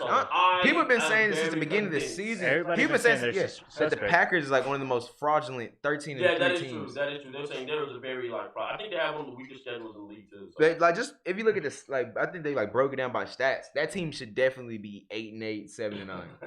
It was funny. Aaron Rodgers just said he didn't know how they got where they were at. Jeez, really? Like Aaron Rodgers. Yeah, he said himself. He was like, this is like a magical year. Like, I wouldn't expect this at all. I say their defense were The was defense is actually, very- they started off hot. They started off hot, went mid, and then they tried getting hot when they realized they I weren't just can't voted tell in the what Pro type Bowl. of team they are. Like, I the really. defense has a problem that nobody wants to admit. I mean, it's linebackers. Like the linebackers really got Blake not Martinez- pass rusher. Not pass Yeah, rusher. Blake Martinez look like a scrub out there. He's That's what not I'm a saying. scrub player. He's not a scrub player. Yeah, But I the was big problem is linebackers. Too inconsistent. They don't have a consistent center fielder that can make plays like a Jalen. They have the good corners. They don't have a Van Der Esch. They don't have that guy that can make plays. Yeah, linebackers So- definitely what they need. I mean, they have good corners. I They feel have like. They have a good DB group. Like the DB group is special. And The their line defensive line group is definitely special. brings pressure. You know what I mean? Linebacker. But it's that interior of the 34 that is their Yeah, their biggest key problem. needs definitely linebacker and So- receiver this offseason. For sure. Other than that, I think my Super Bowl prediction is 49ers, Chiefs, 24-27. No, Like, just look at fair. yesterday. Like, yesterday was like, what, 20-37? Mm-hmm. And I honestly feel like the Chiefs are just a better team. Honestly, offensively and defensively. Offensively, They're going to bring their better than the Packers? defensively. Oh, you talking about? I'm talking about better than the Packers. Oh yeah. So if I'm be honest, if the Packers can score 20 on them, the Chiefs are definitely finna run it up. It's the same Chiefs team that got down 24-0. So I don't And they think. won. Andy But Reid teams always start slow. They can't afford to start slow to lose. I don't think they start 24-0 and come back against the. I don't think they're gonna go down 24-0. No, but even then, Shanahan what is do trying to teams get do the whenever they're offense down that? so. What do teams do whenever they're down that much? They throw the ball, and Yeah. you're saying you can't trust Patrick Mahomes. Did you not say- no, they only rushed 3 people. They only rushed 3 people against Patrick Mahomes. You know what he did with all those dropped in coverage? Ran ripped like 27 yards. Yeah. Exactly, and you're telling me you don't. I have like I'm not even a Kansas fan at all, you know. This guy. But Solid, bro. I've been to Kansas City. He's capping. but honestly, the closest thing to Not a fan. I've been a supporter. whatever. There you go. I like that. Anywho, You support. Anywho, Go 49ers. Since Alex Smith years, I've been. Go Niners. Anywho, continue, Frankie. Like, Anywho. I Niners. know we're not in hot takes or whatever, and this may not be that hot, especially this beginning of his career, but I think he will be top 10 player of all time. Mahomes? Yeah. I see top 5. I see number 1. No, Let's be my. real. I was If he at- can win 3 rings, number 1. No, because like last year, I think he could have won the Super Bowl. And then this year he's actually there. I think he's gonna win. I'm gonna be honest though, he could end up having like, I don't think it would happen, but a Marino type career. Because Marino started off hot. He was like, I think he went to the Super Bowl like in year 3. Yeah, in year 2. Year 2 went to the Super Bowl and won an MVP. Mm-hmm. So I mean, he could have end up having Marino. But he ran into a very good team that year. So yeah, he did. It was not really his fault. It was one of those. Like, it sucks. We gotta humble you, my boy. It sucks. It ain't been the same since. So. But shout out to Kyle Shanahan, bro. Hell of a coach. Hell of a, like, honestly, the organization is wrapping it up. Like, the organization to give a chance on him after like losing 28-3 and still giving a chance on him and losing for 4 straight years and still like keeping him around, bro. Like, that's just amazing. I mean, if anybody has any, you got to understand that Shanahan tree holds weight in the league. Like his dad, his brother, him holds weight. That tree holds weight. So. He's finna show out, and Andy Reid. I kind of want Andy Reid to win a ring finally. It's the biggest knock of his entire career. He doesn't have a ring. It's long overdue. Amazing coach. He just doesn't have. He's definitely in that. He's the second only coach to beat beat each team 2 times. Yeah, Belichick and him. Yeah, really. Every team in the league at least 2 times. He literally would be. He's supposed to be in the discussion with like the Belichick. No, Belichick's in a class of his own. Yeah. I'd say like Don Shula. Yeah, in like that era, he's supposed to be like with them, like maybe the Sean Paytons, like those guys above Sean Payton. I think he's a above Sean. He's just the ring. I love Sean. Let's say Sean Payton's too early, man. Y'all crowning him a little too early. I've never been. Sean. No, I'm thinking of someone. I'm thinking of someone else. No, I'm talking about Sean Payton. Sean Payton. The other Sean. Sean Payton. Yeah, my bad. Sean Payton's been on some mid. He got an all-time quarterback, and he's on some mid. Hey, bro, there's the last compelling 2 argument. they've been cheating. Don't even count. Like your last this playoff. This playoff they were that. But that dude Drew Brees playing. They could have won in overtime. Go Vikings. Last year they won overtime. They could have won overtime. They blew that. It should went to overtime, to be honest. But that game this year was not on anybody's fault but Drew Brees. It was all Drew Brees. Thank you. Chase, oh boy. All I'm gonna say, but sports are better when McGregor's like when he's involved. Sports are just better. Sports world is in a better place. Global athlete, man. I love Connor. I don't even think the other guy threw a punch. No, at all. No, nothing. I seen Stephen A. say he was like, I got hit as much time as McGregor got hit. Yo, but the crazy thing is, it's not, and people keep playing it like Cowboy the scrub. Cowboy isn't the scrub. He's not. That's a professional man. Bro, he has the most wins in UFC history. There's no scrub. That's a grown man. No scrub is doing it. Conor McGregor is a different type of athlete. And anybody that says that Conor McGregor can't throw hands with anybody from the range of 135 to 170, you're on crack. I was talking to cocaine. I was talking to Jaron. He was basically saying Cowboy isn't a bad fighter. It's just every single time it comes to that title match or whatever. Or that big fight, then he loses. You choke. Yeah. Never shows up. He said the last one he got like beat the first round or something like that. Dang, so he's just having horrible luck. Cowboy's still gonna be fighting for at least another year and a half until he comes. He's gonna be in a UFC Hall of Fame. He's that good. Like he's not a scrub. Like he holds the most Hall of Fame. UFC, so. But don't have a. Mike. I see how you giving it up. Another thing. I seen that. Another thing that Jaron said was like now it's only gonna get harder for McGregor because now he has to fight real competition. Khabib part 2. He has to move down for Khabib. He's talking about the other one. But Masvidal, he don't want no smoke with Masvidal. I don't think he does. I know Nick Diaz was on Twitter calling the week tight week. Usman, you don't want no smoke with. That's what I'm saying. Those are the people. Bro, but that Diaz is calling the week. It's like, bro, you gotta at least like get broken back into fighting. Like, you want him to fight you like his first fight back? Hold you, bro. Every MMA fan wants a trilogy. No, we do. I understand it. I don't think we're in the mode. I want to see Conor. You want to at least see him like kind of get back in the groove. I don't want to see him. Nate Diaz said, "I want you as soon as you come back." Oh, me, they want this man stats. I don't want Conor to be next either. I want Conor to fight somebody that's up and coming. What's a fight? I can't. Which is odd. Like all Conor does is big money. I can't just throw anybody in with Conor. So I guess you could say Khabib, but he's gonna have to move down. He probably will move down. That's what I'm saying. He's gonna have. I would honestly like to see him fight Max Holloway. I would love that fight. I would cry if I saw that fight. That's what I'm saying. Jaron was telling me that it was either between Masvidal or Usman. I don't think he don't want no. I know for sure he doesn't want no smoke with Masvidal. Even Masvidal said he's like, bro, Conor don't want no smoke with me. And Masvidal's now like, bro, I want Usman. I think they got real beef. So I don't see myself ever. I think Conor has hands that he can throw at any weight class. other than heavyweight. But any other weight class, you can crack somebody. And box. That left hand is nasty. What he say? That left hand will smack you with his little Irish accent. He can kill it with the left hand. But he doesn't want no smoke with them big boys. Them boys at 170 is built different. They walk around at 200. Like, Conor doesn't walk around at 200. I think he walks around at 170. So it wasn't OC for him to pick up that weight. Like, you know what I mean? It's just hard. It's harder to maintain it when you fight at 155, 135. But he walks around at 170. Guys at 170 walk around at 185, 200. So I don't think he won't beef with them. And that's how we gonna call it. All right, but the king is back. Every Sorry. Frankie, great to have you back, man. Appreciate you, brother. Great to have you back, man. Love you. 8 o'clock, bro. Like, it's 8:18. I love you like early pods. We should start doing this more. I'm kind of getting tired of going home at like 12. I ain't gonna hold you. I actually be time out. I actually be part of a podcast now because y'all doing it early. Hey, bro. Jeez. Shout out. Whose idea was this? I think it was mine. It was I don't care whose idea it was. It was Frankie. Oh my. Hey, can't free later on live telling him. What you doing? Oh my. All right. Oh my goodness. All right, basketball. This guy's a menace. Can we start with Kyrie? That's the first thing I want to talk about. I know that's the list, but please. Yeah, well, go ahead, bro. Go ahead. We gotta talk about this man. He is a specimen of all specimens, bro. Kyrie Soft. I can't believe. He said with conviction, with no regard for human life, bro. And he said, you know, the last person who won here, Julius Erving. You ever think it's coincidence? Kyrie Irving? Irving? I was like, bro, he told another man, Irving. I don't believe it. I don't believe he said he did a double entendre. Irving? He just like ran away. That's nasty. I don't believe he did that. That's sick. I just don't believe he did that. But other than that, he's sick. I knew Kyrie was a terrible teammate when he asked for a trade when he played with LeBron. I knew it. I ain't never seen nothing like that. You playing with the greatest basketball player of all time. See it, Frank?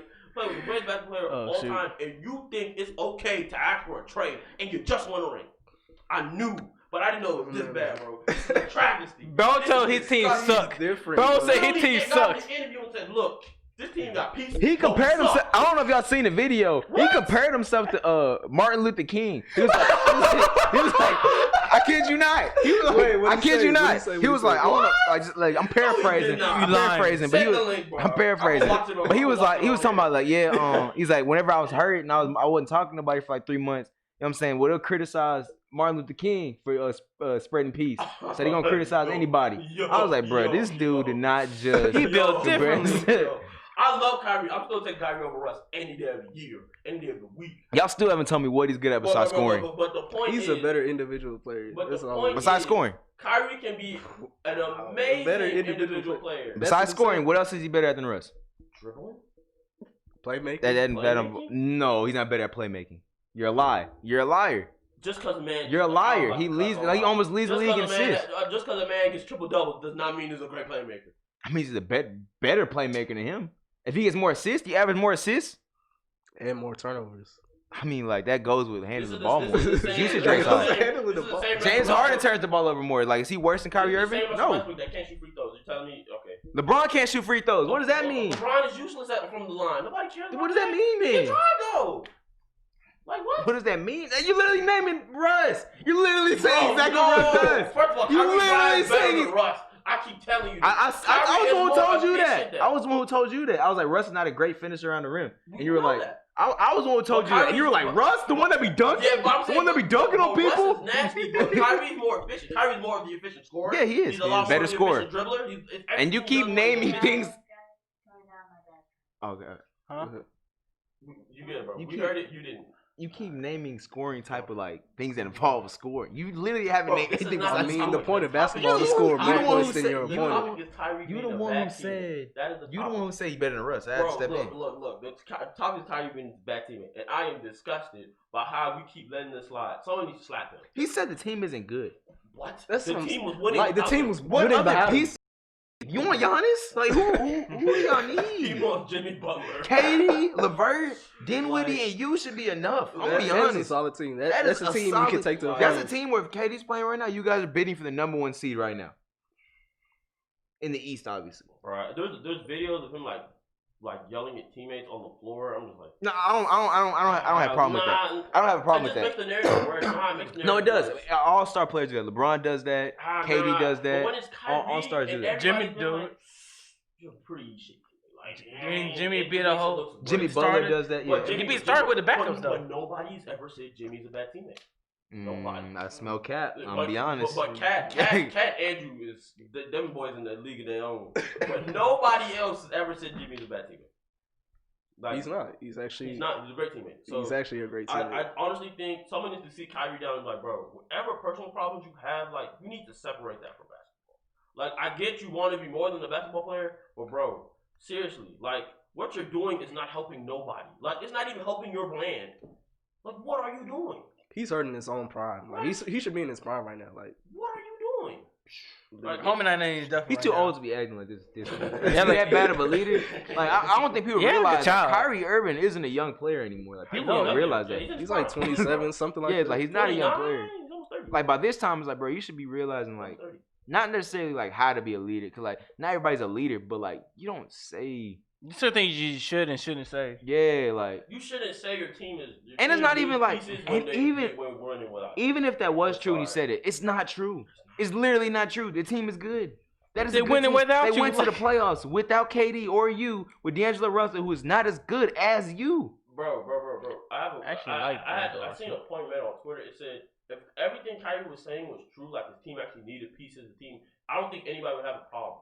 And nobody would call him a terrible team. The problem is that his team really doesn't. Because LeBron said that. LeBron said we need a playmaker here. Yes. And like nobody, like people like everybody hates LeBron, so they're gonna criticize him. Mm-hmm. But people with like actual logical brain didn't criticize him because we realized Kyrie Irving wasn't there. Like who was their point guard before Darren Williams? I have no idea. I couldn't tell you. I literally couldn't tell you.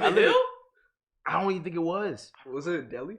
It was. I think it was. That's what I'm saying. Delhi. Exactly. They might have rotated point guard for every game. Exactly. Like that just proves the point. Like nobody, people criticize LeBron because they're gonna criticize him, but like nobody really was like. Nobody was. Terrible Everybody in the back of teammate. their mind knew like he's right. Like they do need a playmaker. Like everybody knew. But for Kyrie to be like, we need pieces. Like what other What piece do you pieces, possibly? You want bro? Kawhi?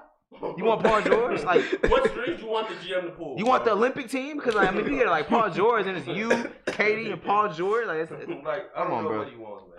Kyrie, I love Kyrie. I'm still a big Uncle Drew fan. Kyrie's, you know what I mean? Right now in Euclid. I still mess with Kyrie, but can't bring like I told you, bro, they can win with them winning KD. I told you, bro. I think so. No, I They think can win a championship? I think Katie when he come back, if he comes back healthy, they're gonna win the ring. I'ma come clean. Katie's something special, bro. I feel like people forget how good he is. I feel like they're gonna need Kyrie eventually. No, obviously, of course. And KD. I don't know what he's talking about. I'm not on that. No, I'm saying like That's what I'm no talking Kyrie there too. I don't know what he's talking about. Oh, on his own stuff. I thought he meant like just then when KD comes back, he mean like I didn't know you meant Kyrie needs to go. No. I'm a big believer in that. I believe that. KD's played with some hella good point guards. I'm not gonna lie to you. Like Russ, 3 point guards he's played with has been like yeah, studs. yeah. And now Kyrie. He has never had a bad point guard. Dinwiddie would definitely be that bad. And he's an all-star. That's the crazy thing. Okay. He's a potential all-star. Jeez. All right, we can now get to the Transition in the real first topic. real The best first topic. The best 25 under player. player. Giannis Antetokounmpo easily. We had this discussion Easily. on Twitter. Everybody was ripping me. I still believe it's Luka. Want to argue With what defense? Bro, it doesn't matter. Super gems. Has he made it to the playoffs yet? Has he played a Giannis playoff is game? getting kicked out the playoff. I don't give a He's fuck. played more playoff games. Like, Congratulations, and lost as many. I'm not gonna lie to you. Like he went to a whole second round. He won the series. Too. Yeah, he won a One series. Okay, that's one more than Luka won. Okay, congratulations. That's literally second season.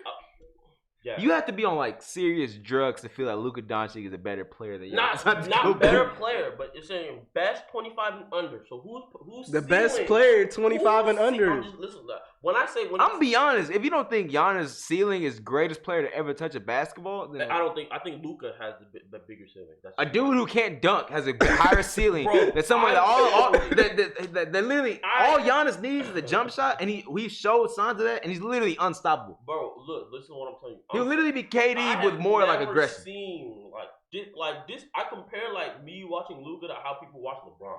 Like, it's crazy. Like, I've never seen like this type of Hold on, bro. Hold on, bro. Just hear me out, Bro, I don't want to hear you out right now. I ain't gonna lie to you. I gotta write that down. Just hear me out.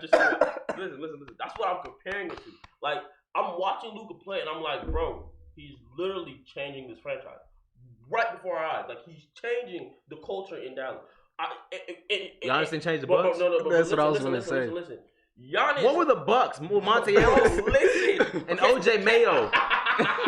Cry. Listen, bro. Just hear me out. My argument. The Bucks were already in transition. Like, they picked when they got Giannis at like 20 seconds. No, at 14. 14. They got him at 14. They were already in they weren't as bad as a team as we think. Thinking the Bucks from like 2006. In 2014 when they picked them, they were in the transition of becoming a decent or a good enough team. Like, okay, now they're the number one team in the league. Yes, but you can't credit all that culture change to Giannis. They were already in that transition. The Mavs are like the 6th seed. Bro, gosh, I'm telling you, but you're gonna sit here and tell me you don't. Are you gonna sit here and act like the They're Mavs didn't win a ring in 2011? Bro, that's not the point. But the take after. It matters. Like, that matters. They won a ring in this era. They're and you're acting won a like, ring you're this acting past like as if decade. like the Mavs are Scrubs. just like a poverty franchise. Bro, They're not. they They've were- always been a good franchise. Yes, but then they were scrubs from 2013 onward, right or wrong. I mean, yeah, obviously. Okay, The Bucks and- haven't always been scrubs. But the Bucks were Kareem left. People left. Bro, People was the last leave time the Milwaukee. Bucks won a People ring? leave Milwaukee. They don't go there to nobody's Milwaukee. gone to Milwaukee. Exactly. Giannis Giannis What's is in changing Milwaukee, that first franchise. of all? There's nothing. Small market team. Giannis is changing that franchise. Bro, there's talk about Giannis leaving, so don't even give me that nonsense. Miami, baby. Don't even Yes, give sir. Me, Miami, don't even baby. Give me that nonsense. But listen, I'm literally watching him transition Dallas into like, wow, I can see a megastar coming here. Like, seriously, I can't see a megastar going to Milwaukee to go play with Giannis. What does that have to do with him being the best 2,500 Yeah. player? But I'm just saying, the guy that's the best under 25 is doing that. I don't know who, like, honestly, Who's like, gonna in, change no, in Milwaukee? reality, I don't know who would want to play with Luka. What?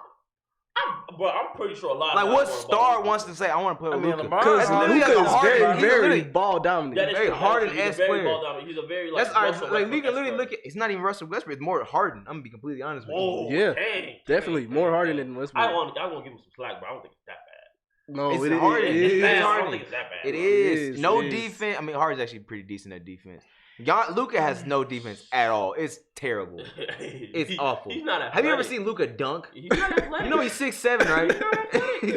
I He's think we 6'7". recognize that. He's not athletic. You realize I can touch rim and I'm 5'7"? Bro, he's and not he's athletic. 6'7", All you and he need- can't All he dunk? needs to Come do on, he can hit room, I can hit room. Hey, bro, We all he ain't needs talking to do is all he needs to do is have a little jab step and a pop, man. It's good. Bro, Giannis is the But best listen, 2,500 no, I'm not player. being like- And right behind Giannis is Devin Booker. If you want to, Whoa.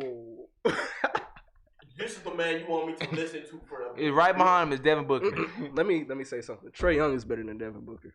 Yeah, what kind of drugs are you on?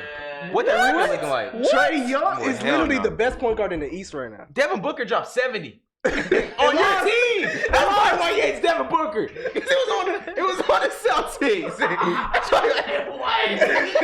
That's why he hates him. They lost. They lost. Bro, that's sick. They lost.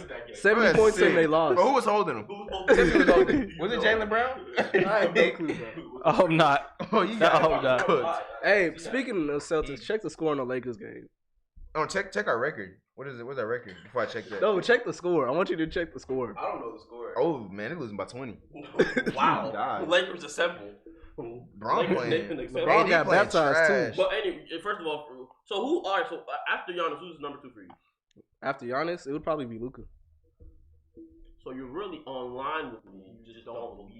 He's not better than That's Giannis. crazy. Not better than I'm Giannis. gonna be honest though, like the Devin Booker thing, like as soon as what's his name, DeAndre Ayton came back, I think they've lost one game. Hey, D8 is great. Exactly. I mean, so like you can really like look at the same way, like whenever 8 is great. They like see- the Mavs aren't a bad team because when Luka was out, they were still winning games. That's more That is credit to true. the system than it is the players. Luka makes their team 1,000 times better. Didn't They beat the beat Bucks. They actually came back. Like, I think it was like a story comeback or something like that. It was a crazy comeback against the Bucks They beat without Luka and Porzingis off an ACL injury, getting followed by the government. System. the Latvia government. Yo, being pursued in his home country. He balling. Hey, system. Don't know the whole situation still. I still don't know how he got out of that. Getting hit by chairs. Don't know. We're never going to know. That just lets you know what type of man he is. Man. He a hooper. A man get out of a situation like that, bro. He a baller. Different. It's still Luka. Luka in 5. He built differently. Luka in 5. Next topic, man. Jeez. Player stats become more ridiculous each year. So you got. I got you.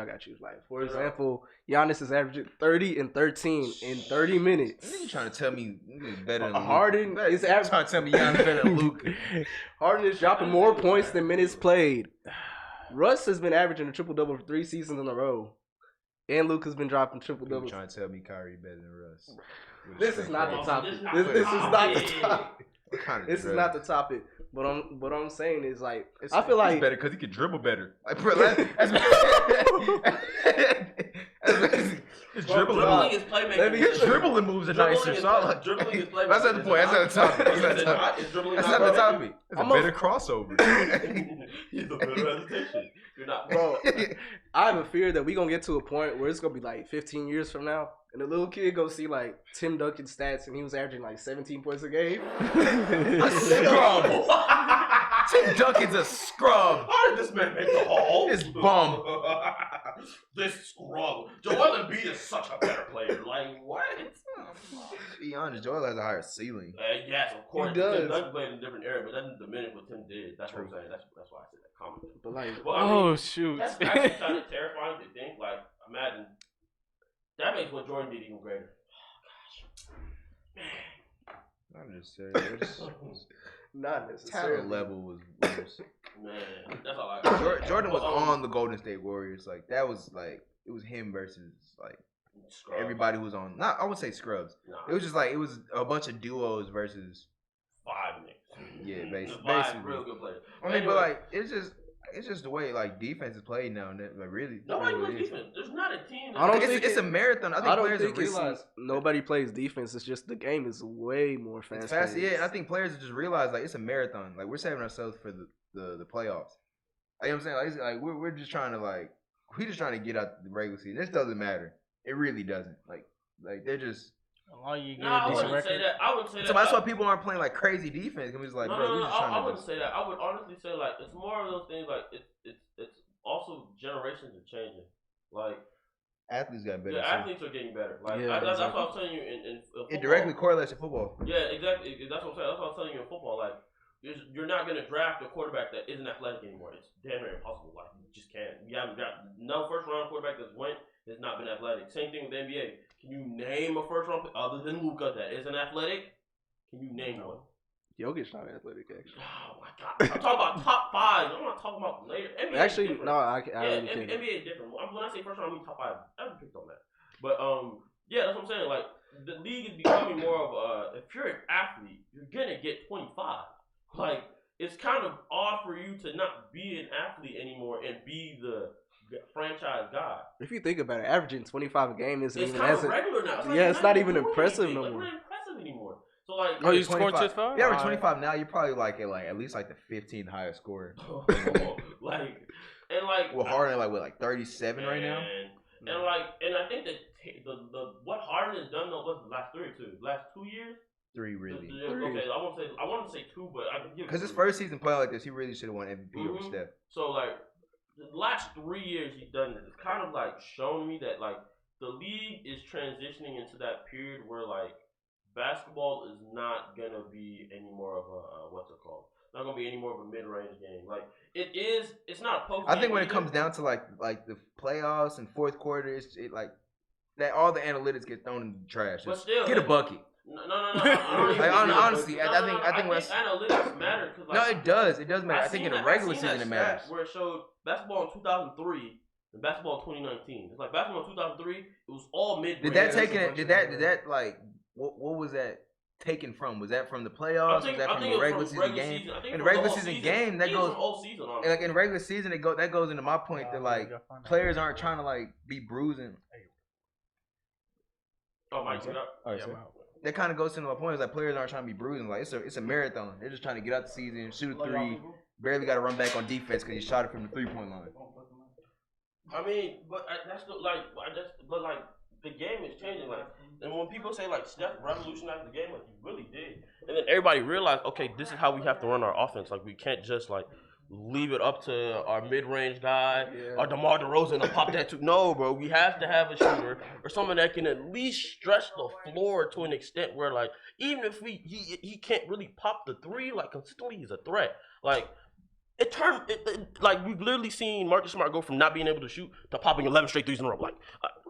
That is crazy. Like I watched it with my own eyes. Like Marcus Smart could not shoot last year, and now he's a threat from three, and that's all teams are really asking for now. So like, it's not ridiculous, but it's more like the game is changing, and I don't think we're all prepared for it because we all watched the game transition from mid range Kobe to LeBron to now we're in the Harden, Steph, Clay, Papa 3 era. Like even Trey Young,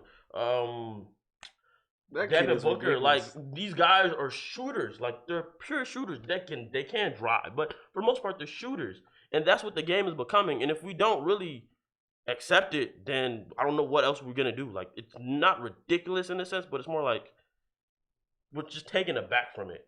Did you see that move that Trae Young did on Van Vliet? Yeah, that was nasty. ridiculous. If he would have made that, would have been play of the year. Hey yo, you see what Ja did? With the drive, he was going to dunk and he passed it back up. That's man, weird. Hey, bro. With Zion's coming back, do you think like that will affect Ja winning the Rookie of the Year? Unless Zion averaged 30. You see how I gave that up transition? Man, come on, now. No, it's not gonna affect it. Zion would have to come out the gate averaging 30. Like Zion has to go for like 20 games. Don't see. I don't see possible. He doesn't have. I see 18 and 10 type of guy. Nah, I don't even see that, bro. I see like 15 and 10, maybe 15 and 8, 15, 8 and 2. No, I can see him dropping 18. I just don't think. Because Pelicans don't have a. Could be a bust. That's gonna be crazy. Yo, don't speak that. I love Zion too. Don't speak that to existence. No. I don't think he affects the Rookie of the Year race though. It's too. Ja has too much of a lead on everybody. It's really social media love. Yeah, like media loves him. The team he plays for is adoring him. Like they're so glad they took him number 2. Exactly. Like everything is falling in his favor for him to win. If the season were to end right now, like he'd win Rookie of the Year. Like if the season were to end in the first week of the league, he would have won Rookie of the Year. Like he was just doing that much, and like it's kind of tough because I think Zion's gonna get a bad like grade, especially if he only plays like 20 games this year or like 30 games this year. He's gonna get a bad, like he's gonna get knocked off by the media. I just know he is. You saw how the media rode him going into the draft. Embiid only played a certain amount of games. Embiid, but nobody really bashed him. We knew about Embiid though. We knew, but Embiid was hurt coming. We knew that. I mean, Zion was hurt. Man, they said this boy got a hip injury. Next thing it's weight. Next thing he can't run. What is it, bro? I don't think he's hurt. I just think he's just too big. Like they trying to get him to lose weight. That's what it is. I don't think it's anything but they just don't think he's ready. I think they saw him in that team scrimmage, good on good, and they're like, whoa, brother. He was averaging like 25 in the preseason. Man, it don't matter, bro. Preseason don't matter. Good on good is what really is important. Good on good is what really pushes you. I'm serious. Preseason, anybody, it's like a scrimmage. Like anybody can ball in like when you play another team scrimmage. Like you're showing out. You dig? But when it's good on good, bro, a lot of guys that are really good get washed.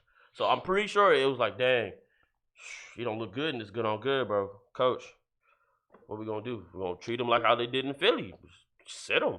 There's nothing wrong with it. It's what the league's becoming. Yeah, sit there, guys. I think Ja, like, he's just too far. Even, honestly, even if I feel like even if Zion started, like, in the first month, I think Ja is just, he's too special. He has Memphis as the 8th seed right now. He has him in the playoffs. Like, he's just too special right now. Now you say if Zion played the first month, I think it'd still be. I don't think it'd be that big of a lead. I think.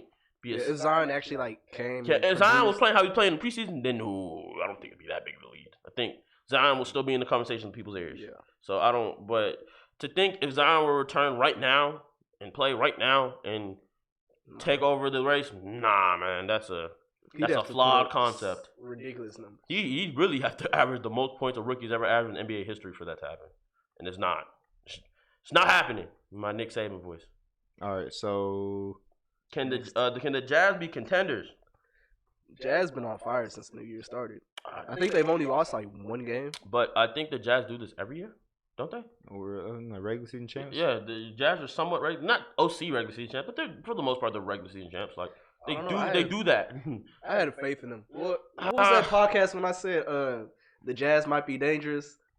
I remember that. Michael Conley's really disappointing. Michael Conley He's been out. That's the thing. Like, no, but even when he's playing, in, disappointing. It's like they paid him, they cut him, and now it's like he's just a shell of himself. Oh no, he's kind of whack. He's trash. It's not trash. It's not trash. Trash is not the word. Contract. For the contract, trash. yes. It's trash. But for the type of player he is, it's kind of like just seeing age hit him. That's kind of what it is. But the contract he got after he had a great year, I don't think he ever deserved it. But I don't think calling Michael Conley trash is a stretch. But seeing the Jazz kind of play good without him isn't really shocking. I mean, Jazz is like a boring team. It just they don't. What is their tempo? They are not a tempo team at all. Like really they're not fast. Rudy Gobert, because they play around Rudy Gobert, which is really poor because Rudy can't shoot. So I don't know why. They got Donovan. Bogdog can pop it. So I mean, it's. Yeah, big pause. But like that's not a good enough shooter for me to be. I mean, actually no, yeah it is. But still, I don't think Bogdog is not the guy I want to center like my big shot on. Like I just don't feel comfortable in doing that. If he's wide open and he's a set shooter. Most guys that are elite shooters. Right, most guys in NBA. NBA wide open popping threes. That don't mean nothing. I'm talking about Ray Allen type shot. You putting that on Bogdog? Child, please, no. I mean, he's the best shooter on their team. So which is. Would you like if Bogdog was the best shooter on your team as a coach? This actually is a sleeper. It's not random. It's a sleeper contender just because Bogdanovich. Like I think he plays for the. There's actually two Bogdanovich. I think so. There's one that plays for the Pacers, ain't it? Pacers. Yeah. There's one plays with Pacers. Yeah, like you think they can with Victor Oladipo coming back? You think they can make noise in the East? When does he come back? He's supposed to be coming back next month, February. Pacers low key. I'm a huge Victor Oladipo. I'm a massive big fan. Pacers been holding their own. Like they've been holding without their star. Exactly. So they might make some noise. But the great thing about the Pacers, they're built very balanced. They're very they're kind of like the Heat in a way where it's like nobody really just takes over the game. Yeah, like nobody does their job. Yeah, and thank you. There keep you go. moving. Everybody it's a very balanced team. So throwing Vic back, I still don't think the Pacers get like 18 points, 20 points. The Pacers are still one of those teams that's like, can you guys please just get another star and you guys can win, contend? It's tough to get another star in Indiana. It is, but it's really not. Like all you got to do is pitch. Like just pitch.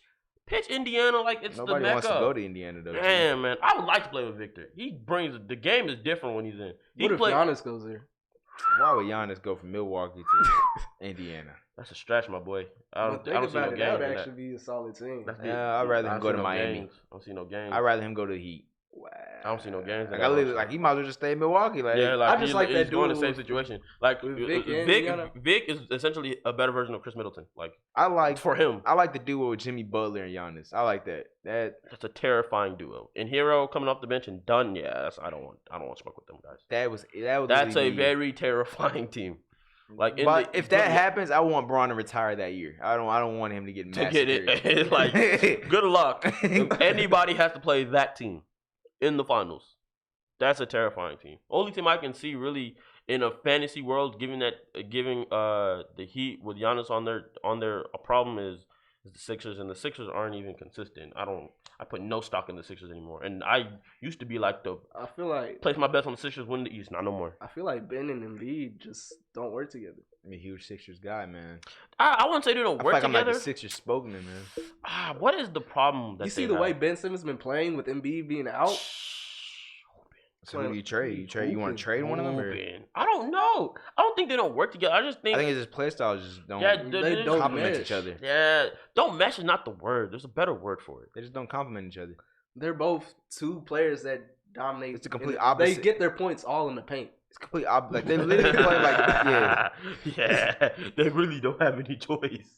Like seriously, they're trying to get D Rose though. I seen that. Which is that's a great option. That gives them so much. That takes so much pressure off they don't have to drive as much. Like that's a very good like D-Rose acquisition. I'd rather them get Lakers some shooter. boy. Everybody's gonna be in trouble. I'm letting you know right now. If D Rose goes to the Lakers, it's wraps. Why would he? What's the need? Like you didn't see that they're in trade talks too. Yeah, I saw it.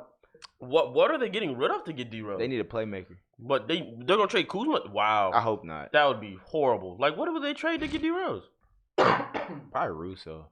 Nah, they They love Russo. would not trade. Everybody loves Alex Rondo.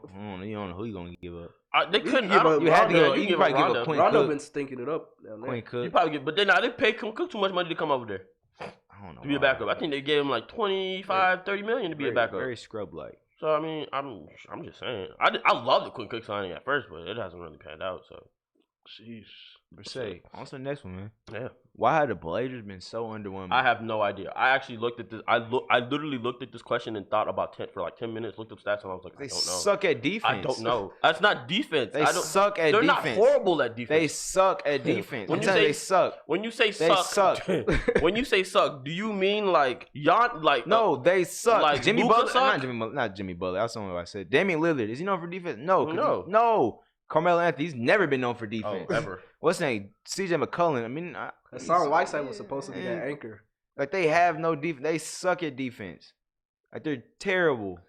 But like, Bad. the thing is, they never had amazing defense to begin with. That's what I'm trying to say. Like They went to their the defense conference finals with without no amazing, defense. Yeah, without Like amazing defense. so, I can't say defense. I just think everybody got better and they stayed the same. That's what I concluded. Like everybody else got better. It's kind of crazy though, just how like they just didn't improve. Like so, Damian can't carry a team, but like another guy I know, you know what I'm saying? Okay, see, he oh was able to carry a trash God. And then get daggered. team. He was able to carry a trash team Hey, to man, the finals. That wave, You know what I'm is saying? legendary. But That wave it's just is crazy how legendary. this guy can't carry his team to the Bro, playoffs. But you know, in- hopefully they get it together.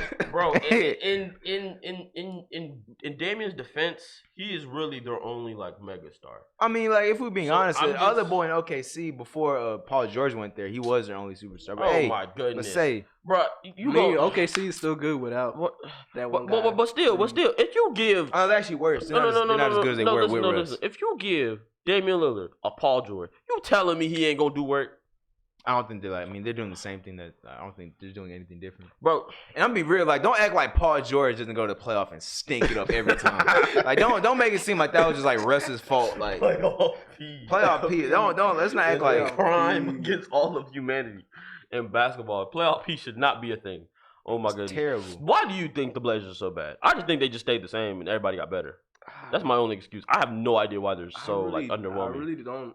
I don't get it. That's why I asked the question. I have no conclusion. Like that's one of like the first podcast questions where I was like, I don't know. I feel like they just I don't know. started. They started off the season on the wrong foot, and then they just kept stinking it up from there. I just never really thought. I guess they just never really were necessarily like good in a way. If that makes sense. I think everybody just rose up. Like and they just kind of just like stayed where they were. Yeah, I was like, yeah, that's what I said. Like everybody got better, and the Blazers just were the Blazers. Like, and that's not, you can't do that in the NBA. Not in this NBA. Everybody. It's crazy how they were in the Western Conference Finals last year, though. Like, and now look, it where might they have are been now. that 4-0 sweep messed them up that bad. Jeez, that 4 sleep is still bothering them. That's sick. a good point. That's a good point. Wasn't Seth on that team?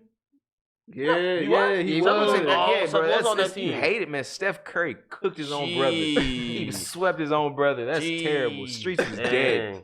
Streets is completely dead, bro. That 4 sleep should not He have told hurt. him to get off his court. Man, that 4 sleep should not have hurt the franchise that bad. Isn't Seth the older brother too? No, He Steph swept you. is older, right? Steph is older. Steph is Oh, I was about to say that's terrible. Steph is Your older. younger brother swept you off the court. Actually, I think Seth might be older. Seth, I think, was in the league first. We can look it up. No, I'm pretty sure But that was Steph sick. been in the We league gonna since look. 09. I'll look up Steph. Man. All right. I don't know, man. If you're a Blazers fan and you know, can you tell me? Because I don't. One, I don't watch them in the Blazers Steph games. is 29. The I know only- Steph's like 30. Yeah. Okay. So, I ain't gotta look that up. the only Blazers game I watched, they always get blown out. Like, I'm sorry, it's the only Blazers game that I watch. They always get blown out and always change the channel. No, I saw the game So- where Luka hit that step back. They always that get, man they always packing. get, they always gave him the bye too. So I don't know, bro. If can the Blazers redeem their season? Yes, but it's a long season. it's so looking it's grim. long. If they have to start picking it up now, though, because if they keep They gotta on go on a losing, couple. They gotta go on a couple like 5. 10 nah, they game gotta win they streaks. gotta go on at least one a good 12, and then A good stretch where they can at Yeah. least go at least like what like they gotta go 15-3. yeah. 15 15 and and 3. three. That's solid. That's the only way I see him making any dent in the travesty that's been their season. They just never had, they don't have any, but they don't have any big scores. They don't have a bench either. That's another problem that they don't have. They don't have a gosh darn bench. I always thought the KD should have went there. Really? Like, they never they don't have a 3. I mean, they have Melo now. But before that, yeah, you're right. Who were they never gonna had depend like on? just a scorer that can like just go get a buck. Like when Damian's off. They're gonna depend on Mario Hezonja to get the buckets. No cap. No cap. Man. Mario Hezonja's gonna be that guy. I promise. Sad. Ridiculous. All right, next All-Star voting. All-Star voting, and how much the fan vote should matter, guys. How much? I don't think it should. I don't think fan votes should ever They matter. got Alex Caruso. Yeah, over. that's what makes it. Caruso BS. averaged like 4 points. I kid you not. That is Lakers Nation. What's even is worse a is they menace. got Taco Fall up there with the forwards in the East. Oh, brother. That's sick. It's so so he's annoying, played bro. like 2. He's in a D League. The problem is with fan voting, you want to include the fans in this because the NBA's ratings are already like looking sketchy. The kids are who watching. Kids are who really kids and fans of sports are who really watch the NBA. Grown men ain't sitting down and watch the league no more. Like I'm just or keeping voting it back. for like Yeah. grown Or men aren't voting. They're not doing that. Most of the time it's kids, and it's really It's showing. who they this see on year. social media. They see Taco Falls. They see see Alex Luka, Caruso. you They see see- Bleacher Report posting these same dudes. Like That's what they're gonna vote for. they shouldn't count, but they should have it in there. Like, it's kind of crappy to say that, but like they should have fans have a say so, but it should not play a role in who gets in. I mean, Alex but then, Caruso like, should not be in All But Star. then, like the counter to All Star voting is really just the All NBA team, which isn't voted by fans. Which is true. That's kind of, and that matters more. It's the Pro Bowl theory. Yeah, I see what you're saying. They're making the All Pro teams more important. But the problem is like, like the NBA is in a weird position where like they can't afford not to include their fans. Like, Yeah. they really can't. So like, that's how they made their money so far. yeah, like, like they can't afford like letting the fans feel involved. Just like the whole dynamic of the NBA. When you think about it, the courtside seats, Exactly. you can touch the players. Like that's the whole dynamic of the NBA. It's founded on like you went to like, an fan NBA involvement. game. You went to an NBA game this year. Speak on it. Like speak on how like that fan experience is. Dude, it was great, man. Like it was loud, and then you see every time like a player steps on the court, you see the fans cheering. Like we saw Luka was hurt, right? Mhm. But you see Luka step out there in the suit. You see all the fans just like get wild just to see him. Like you could Crazy. tell, like fans are like really involved into this sport. So, And that's what I'm saying. Like the All-Star voting should matter. Like there should be like a category for all of this. Like guys that win in the All-Star voting should not be playing in the All-Star game. they should give like a pool. Now, But they should have like little game, like they should mini give- games or and they stuff should like give that, like man. a pool of the players that we know that have a chance for the All Star vote. You have to vote from these Yeah. players. Like, you know what I'm saying? Like a pool of like makes players. sense. Yeah, pool That's of players. sick. that makes That makes sense, but that's sick. People gonna be upset. I promise. Because like we know, like you kind of know who potentially could be an All Star. Yeah, like, you know. No, you kind of know who is an All-Star. Yeah, you kind of have a feeling like, okay, he could be one. He could like we know Bradley Beal could be one, but like who else like could be Mhm. over him? Like, you know what I'm saying? Yeah. Like, you know he could be involved in the discussion. Like that's what I'm saying. Like Alex Caruso having more votes than Bradley Beal is a travesty. Like that should not be. Russell Westbrook. Like that should not be a thing. Which is That should not sick, be a 'cause thing. Russell Westbrook's been the guy for Houston. So I honestly believe like they have. I don't know how they can do it. They have to just separate. Like All-Star voting should mean something for something else. Like it should play a factor in All-Star weekend, but it shouldn't play a factor in like who plays in the All-Star game. Because I don't want to see Alex Caruso in the All-Star game. I'm sorry, I don't. I don't either. I don't like. He I averages 4 points. like. I just don't. I don't want to. I love Alex Caruso too. I swear, Go. like the way Bleacher Report posts him, you would think this dude He was, bro, with the championship. I'm like, bruh, he's that not was- even that cold. But like, I don't know. Put him in the skills challenges. that's what I'm like. Do something with the voting, but don't let the fan voting alter. Because if Alex Caruso puts on an All-Star jersey, I will be very upset. I'm sorry, like, if I see Alex Caruso suit up with LeBron, because LeBron's on his team. If I see him suit up with but like. I don't even know. Well, like Harden, bro, I will be very upset. Why? With Giannis, I will be. With Luke, I will be upset. you know he doesn't. I'm belong. not tuning in for the rest Caruso of the doesn't season. belong. You I'm know it's like like you see Antetokounmpo, James, Harden. who is Caruso? yo dad? Who is this guy? Hey man, I don't even know who that man It's is. like, hey, like dad, like hey, Bro. who's the ball dude? Who's the guy balding, I Dad? can't tell you, son. Man, that might be your uncle, bro. I don't know. I don't know who that man I is. have no idea. So, who he is. I He think- had four points. I gotta look him up. You even got a Wikipedia page, my boy? I don't know. So, to continue about All-Star Weekend. Any ideas to make All-Star Weekend fun again? I don't know. I feel like it's just not enough people who participate. If you know what I'm saying? No, Like, guys don't want to get hurt. Guys, I think it literally goes to the season's a marathon. Like we're worried about the rings. I don't give it. Yeah, if I'm a player, I'm like, bro, for real, like I want the rings. I don't bro. care about this All-Star weekend nonsense. I see Quavo on the weekends anyway, bro. I don't need to see him on courtside. Like, what is this? But like, I think all that matters is celebrity. What they should do is have like, I know like outside like the broadcasting, I know they have fan events and fans can meet the players and all that, but I think they should broadcast like fan events. Like I think it would be crazy as hell. And the one-on-one thing. That's what, like I think it would be. But they should do it by position. They should definitely do the one-on-one by position. Because I don't think KD versus like Steph is gonna be fair. It's not fair at all. But bro, not even that. I honestly think they should do like fan like 5-on-5s. Like fans should like sign up like months ahead and do. That's not fun though. I could literally go to my like. I go to my local LA Fitness and watch that. Yes, that's true. But listen. Imagine how many kids like, bro, you want to go do this 5-on-5 thing? Like, let's go do it. Not broadcast it, bro. No, not broadcast it though. Not broadcast it. Who the hell gonna watch a kid? No, that's my 1 for 16 from the field. Oh my goodness, bro. But look, bro, like when I say this, I mean like the event should be broadcasted, but it shouldn't be broadcasted on TV. Like NBA should tweet out like, "Hey, we're having this so and so event. We need 50 people." Boom, boom, boom, boom, boom. I think they be doing that already. I swear they don't, cause I follow the NBA. They have like what's it called? I know individual teams do that. Like teams no, during the All-Star weekend last year, they had like these little 5-on-5 things with little kids. I'm talking about adults, teenagers. I'm talking someone get mixed by Joe Blow on the. But how's it going to make it fun? But I'm not saying make it fun, but get more fan involvement. Fan involvement is always gonna make it fun. Like I feel like imagine if they have if they All-Star weekends in Dallas, right? And they say we need 100 plus guys that even have minimal hooping skills. Sign up. And we gonna get you on the Mavs court, and you guys are gonna play a game. It's not gonna be broadcast on TV or nothing. But you guys are gonna play a game, 5-on-5, 5-minute, and it's a tournament style, just throughout that weekend. And then on the final game of All-Star weekend, right before the All-Star game, boom, you get the tournament. They show a little bit, like highlights type thing. And you guys hold up a trophy. That's legit.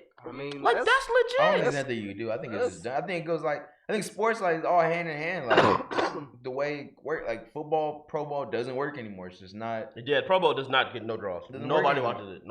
It's terrible. It's really terrible to watch. Yeah. I think the same thing. I'm not watching this year. Like All-Star challenges, people don't really take it. It's up to the players. I don't think it has anything to do with the fans. I think it's literally the players. If they play hard, then it really is really. I wouldn't say fault. It's not his fault. It's kind of LeBron just making like the league. LeBron kind of like making the league kind of like the AAU feeling. Like you know what I'm saying? Like everybody's just friends now. Like I mean, besides Giannis like he said he don't want anybody's friend. Yeah. He picked Chris Middleton first. I mean, that's a team. He had Embiid left on the board. He picked up Chris Middleton. He could have picked up Harden. He said I want Middleton. But nah, like for real, like it's just like it just goes. I'm okay with that. Chris Middleton was having a good year that year. Harden. I'm not saying that. I'm just saying Chris Middleton was having a good year. But yeah, no, it's just like literally bottom of the barrel, bro. Yeah, like I think he was literally the last. Like if he would have been picking like the All-Star players last year, he would have been the last person picked. It's crazy. They almost won. That's crazy. Bruh, but yeah, it's just mean intensity. Do you think anything? I don't know.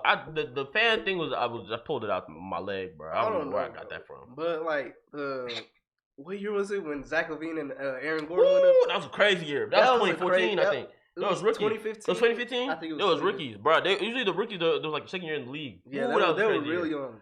That was a crazy year. That dunk contest. I think it really comes down to like player effort.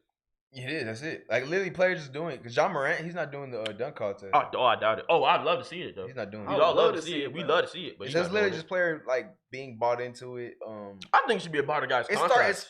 It literally starts with the best players. If Harden, Bron, and Steph, Giannis play hard, like literally, you'll see like okay. We'll tune in. We'll tap in. Yeah, if the game's gonna be a 200-point scoring game again, then it's gonna be the same thing every time. But I think. Players are just there. I think so. I think players will make it fun. Cause back in the day, seeing Vince Carter do them crazy dunks and Kobe, yeah, like That made it fun. Kobe. Like No, I feel like MJ was in it. Like I feel like you this can year, never see LeBron. I feel like this year's not gonna be that bad. I'm gonna be completely honest. I feel like it's gonna be a good All-Star weekend this year. What's the lineup? I feel like it's gonna be the same. Honestly, I don't see. What's the lineup for the dunk contest? I don't know. I know Dwight's in it. Dwight said he's not in it. Dwight announced it. He's like dunk contest. Boy, I thought he was gonna be in it. Nah, he said I could have sworn. no. I could have sworn Dwight Howard was bro. gonna be in Listen. It was a news Bleacher Report tweeted and ESPN tweeted Dwight's gonna be in the dunk contest. They interviewed Dwight like the Lakers media team interviewed Dwight. Dwight was like, I'm not gonna be in no dunk contest. Like, I promise you, I seen the interview. He's not in the dunk contest. No, you're not gonna see Dwight Howard this year. I promise you not. I don't want to see D12 dunk It's on anyway. the 7th. It said to return the dunk contest contract fully guaranteed. It's cap. What I was gonna say is they should do that. They should if you make the All-Star, you have to participate in some aspect. They should do that in contracts because if you want to make it fun, bro, you gotta force these boys to play. I don't care if you're not happy, bro. You gotta play. Honestly, I'm serious. I like the tweet. I don't have it, but I like the tweet, so I know it's there. I'm not tripping, so I know it's there. Mid-season tournament thoughts. That's a dumb idea. Mid-season tournament? Yeah, I think that's a dumb idea. Point. I don't see the point. What's the point? Everybody wants to ring is chip. what Yeah, matters. the ring is what Like- matters. Nobody cares. This is not baseball. Mid-season award, baby. Like imagine, Season champs for real. What's up, baby? like, can you imagine? They're like, all right, mid-season tournament. Hey, let me tell you what. It's gonna be the Nuggets and the Raptors in the finals every Every time. Like, only way I can, like, every year. Only way I can see that like mattering is to like say like the mid-season tournament gives you like a guaranteed spot. Like, a one That seed, would make sense. like a That one actually seed. makes sense. Or Like if you win it, you got a guaranteed 1 seed. or even better, No matter like your record. or even better, they have what baseball does at the end of the year. What baseball does is the 2 worst teams that just missed the playoffs play in the game, and it's an elimination game to see who gets in. They can do it like that, and you can just kind of that could be your tournament. But ain't nobody. You gonna see worse effort than the All-Star game. You gonna see 150 point regular season game. There would have to be some type of like That's the award, incentive. like something, And it can't be money. Yeah, some type of incentive that like makes a team want to actually win it. It can't be That money. like the incentive would have to involve them doing something with the finals. Like If it's money, it's like all right, bro. Like coaches gonna be like, man, bro, I'm y'all get spending paid like the enough. money like I'm spending on this is Yeah, like it I'm would have putting to it be right like- back into my body trying to keep myself healthy. I don't need this money. Like the $3 million you're giving me, I'm spending 1.5 on just not being my body staying together. Exactly, like Mark said. Yeah, it would have to be like something like Mark Who said. greenlit? to where, Whose like, idea is that? It was what's it called? Adam Silver. He said he was trying to implement it into like What next in the world next is year. Adam Silver thinking? Only thing I mean, like, why just shorten the Why? season? That's. That is what I think. Nobody. I But you promise can't necessarily shorten the season there because that would skew a lot of Nah, statistics-wise. it skews a lot of points because we saw what the lockout did. But I promise you, I don't even diehard fans. I don't think Burrows is watching 82 games, bro. I'm just keeping it bag. I'm not. I'm not. You a diehard Celtics fan. I don't think you watched 82 games of the Celtics, bro. Like I think you probably watched 30, 40 all year. Even that's a stretch. Even honestly. so you watching 15 Celtics games. Like most I'm a fans Knicks fan. I ain't watched one Knicks game. like I'm a Bulls fan, bro. I've watched 3 Bulls games, and I've none of them been full. It's always been second quarter, third quarter, or first. I've never even watched the fourth quarter Bulls game. So I'm just keeping it bag with you. So I don't know what the midseason tournament is gonna do for anybody. I don't know what. I don't see any positive from it. I Like, literally, if somebody imagine if LeBron gets injured in the midseason tournament, people will be pissed. Imagine you season ticket holder and LeBron got injured in the meaningless midseason tournament. You know what, bro? They gonna cause a riot. You know how fans be upset when they can't see a star player because they're hurt. Imagine if he got hurt doing something meaningless like the midseason tournament. Boy, that's a dumb idea. That's a really dumb idea. I hope they never do that. Actually, like, jeez, I literally don't see the point. I don't see the point. I don't see the what do you gain? Like viewership is gonna go down. Like, Honestly. I mean, I wouldn't necessarily go down. I think a lot of people would tune in, Man, but it's I just would- I like ain't at what doing that. cost? It's like I at that feel point, like at they that point, it's just trying like you're just selling, like you're like forcing, like trying to like pull in money. It's like you're, Yeah, that's it's like some money grab. Like you're just begging for it at that Man. point. It's not even. Begging for I literally, views, there's no point in changing anything. I think it's literally we're just like all these players being out. I mean, because like I said, like kids are the main viewers of like not kids, but like younger people, the main viewers of NBA, yeah. And like what they see on all social media outlets is Zion, Steph, KD, and all these dudes are out. Mm-hmm. So I mean that's really it. And a lot of the TV shows aren't really shown on what do you call it? Cable TV, like yeah. just regular cable Yeah, TV. cable So TV. that's a factor too. That's why NFL keeps rising just because they like everything's shown on TV, so people are able to watch. You can watch the NFL on your regular Channel 5. You can literally go on your phone, look up like a live, like the game that's playing now. You can just like, oh, it's live. Just pull it up on your phone. Right. Now you can NBA a little different. Like, but I mean, the NBA is in a very tough spot. I mean, that's why the players make so much more money though when you think about it, because they're able to like keep like everything in house. But still, I think the way it's going, basketball might die before football. I don't think basketball will die, but I think like the NBA might split up. Like honestly, I think it could turn into like a baseball situation. Yeah, baseball used to be like the most like watched thing ever. Ever. And that was, I mean, it was cool. Watch the World Series. It's not America's pastime no more for sure. It's football. Like we picking football over. We picking the Super Bowl over the World Series. You can just look at the stats. So I'm just keeping it a bag. So. But yeah, man. It is what it is. Hey, thank y'all for tuning in. Hey, man. Episode 16 was a success. Hey, bro, we finished early, bro. We didn't carry y'all till 11, 12 at night. Yeah, straight to the point. We started at 7. We got straight to the point. We finished at 9. So much love to everybody, man. We're back. Like, subscribe. We'll try to be back next week. We try. Go it's school and stuff like that. So I'm just keeping it in the back. Hey, man, if you want to be a guest, we're all for it. Just hit us up. If you're in the area, come down. If you come to visit, come down. Just DM us on our Twitter at Fifth Sports. Come see me.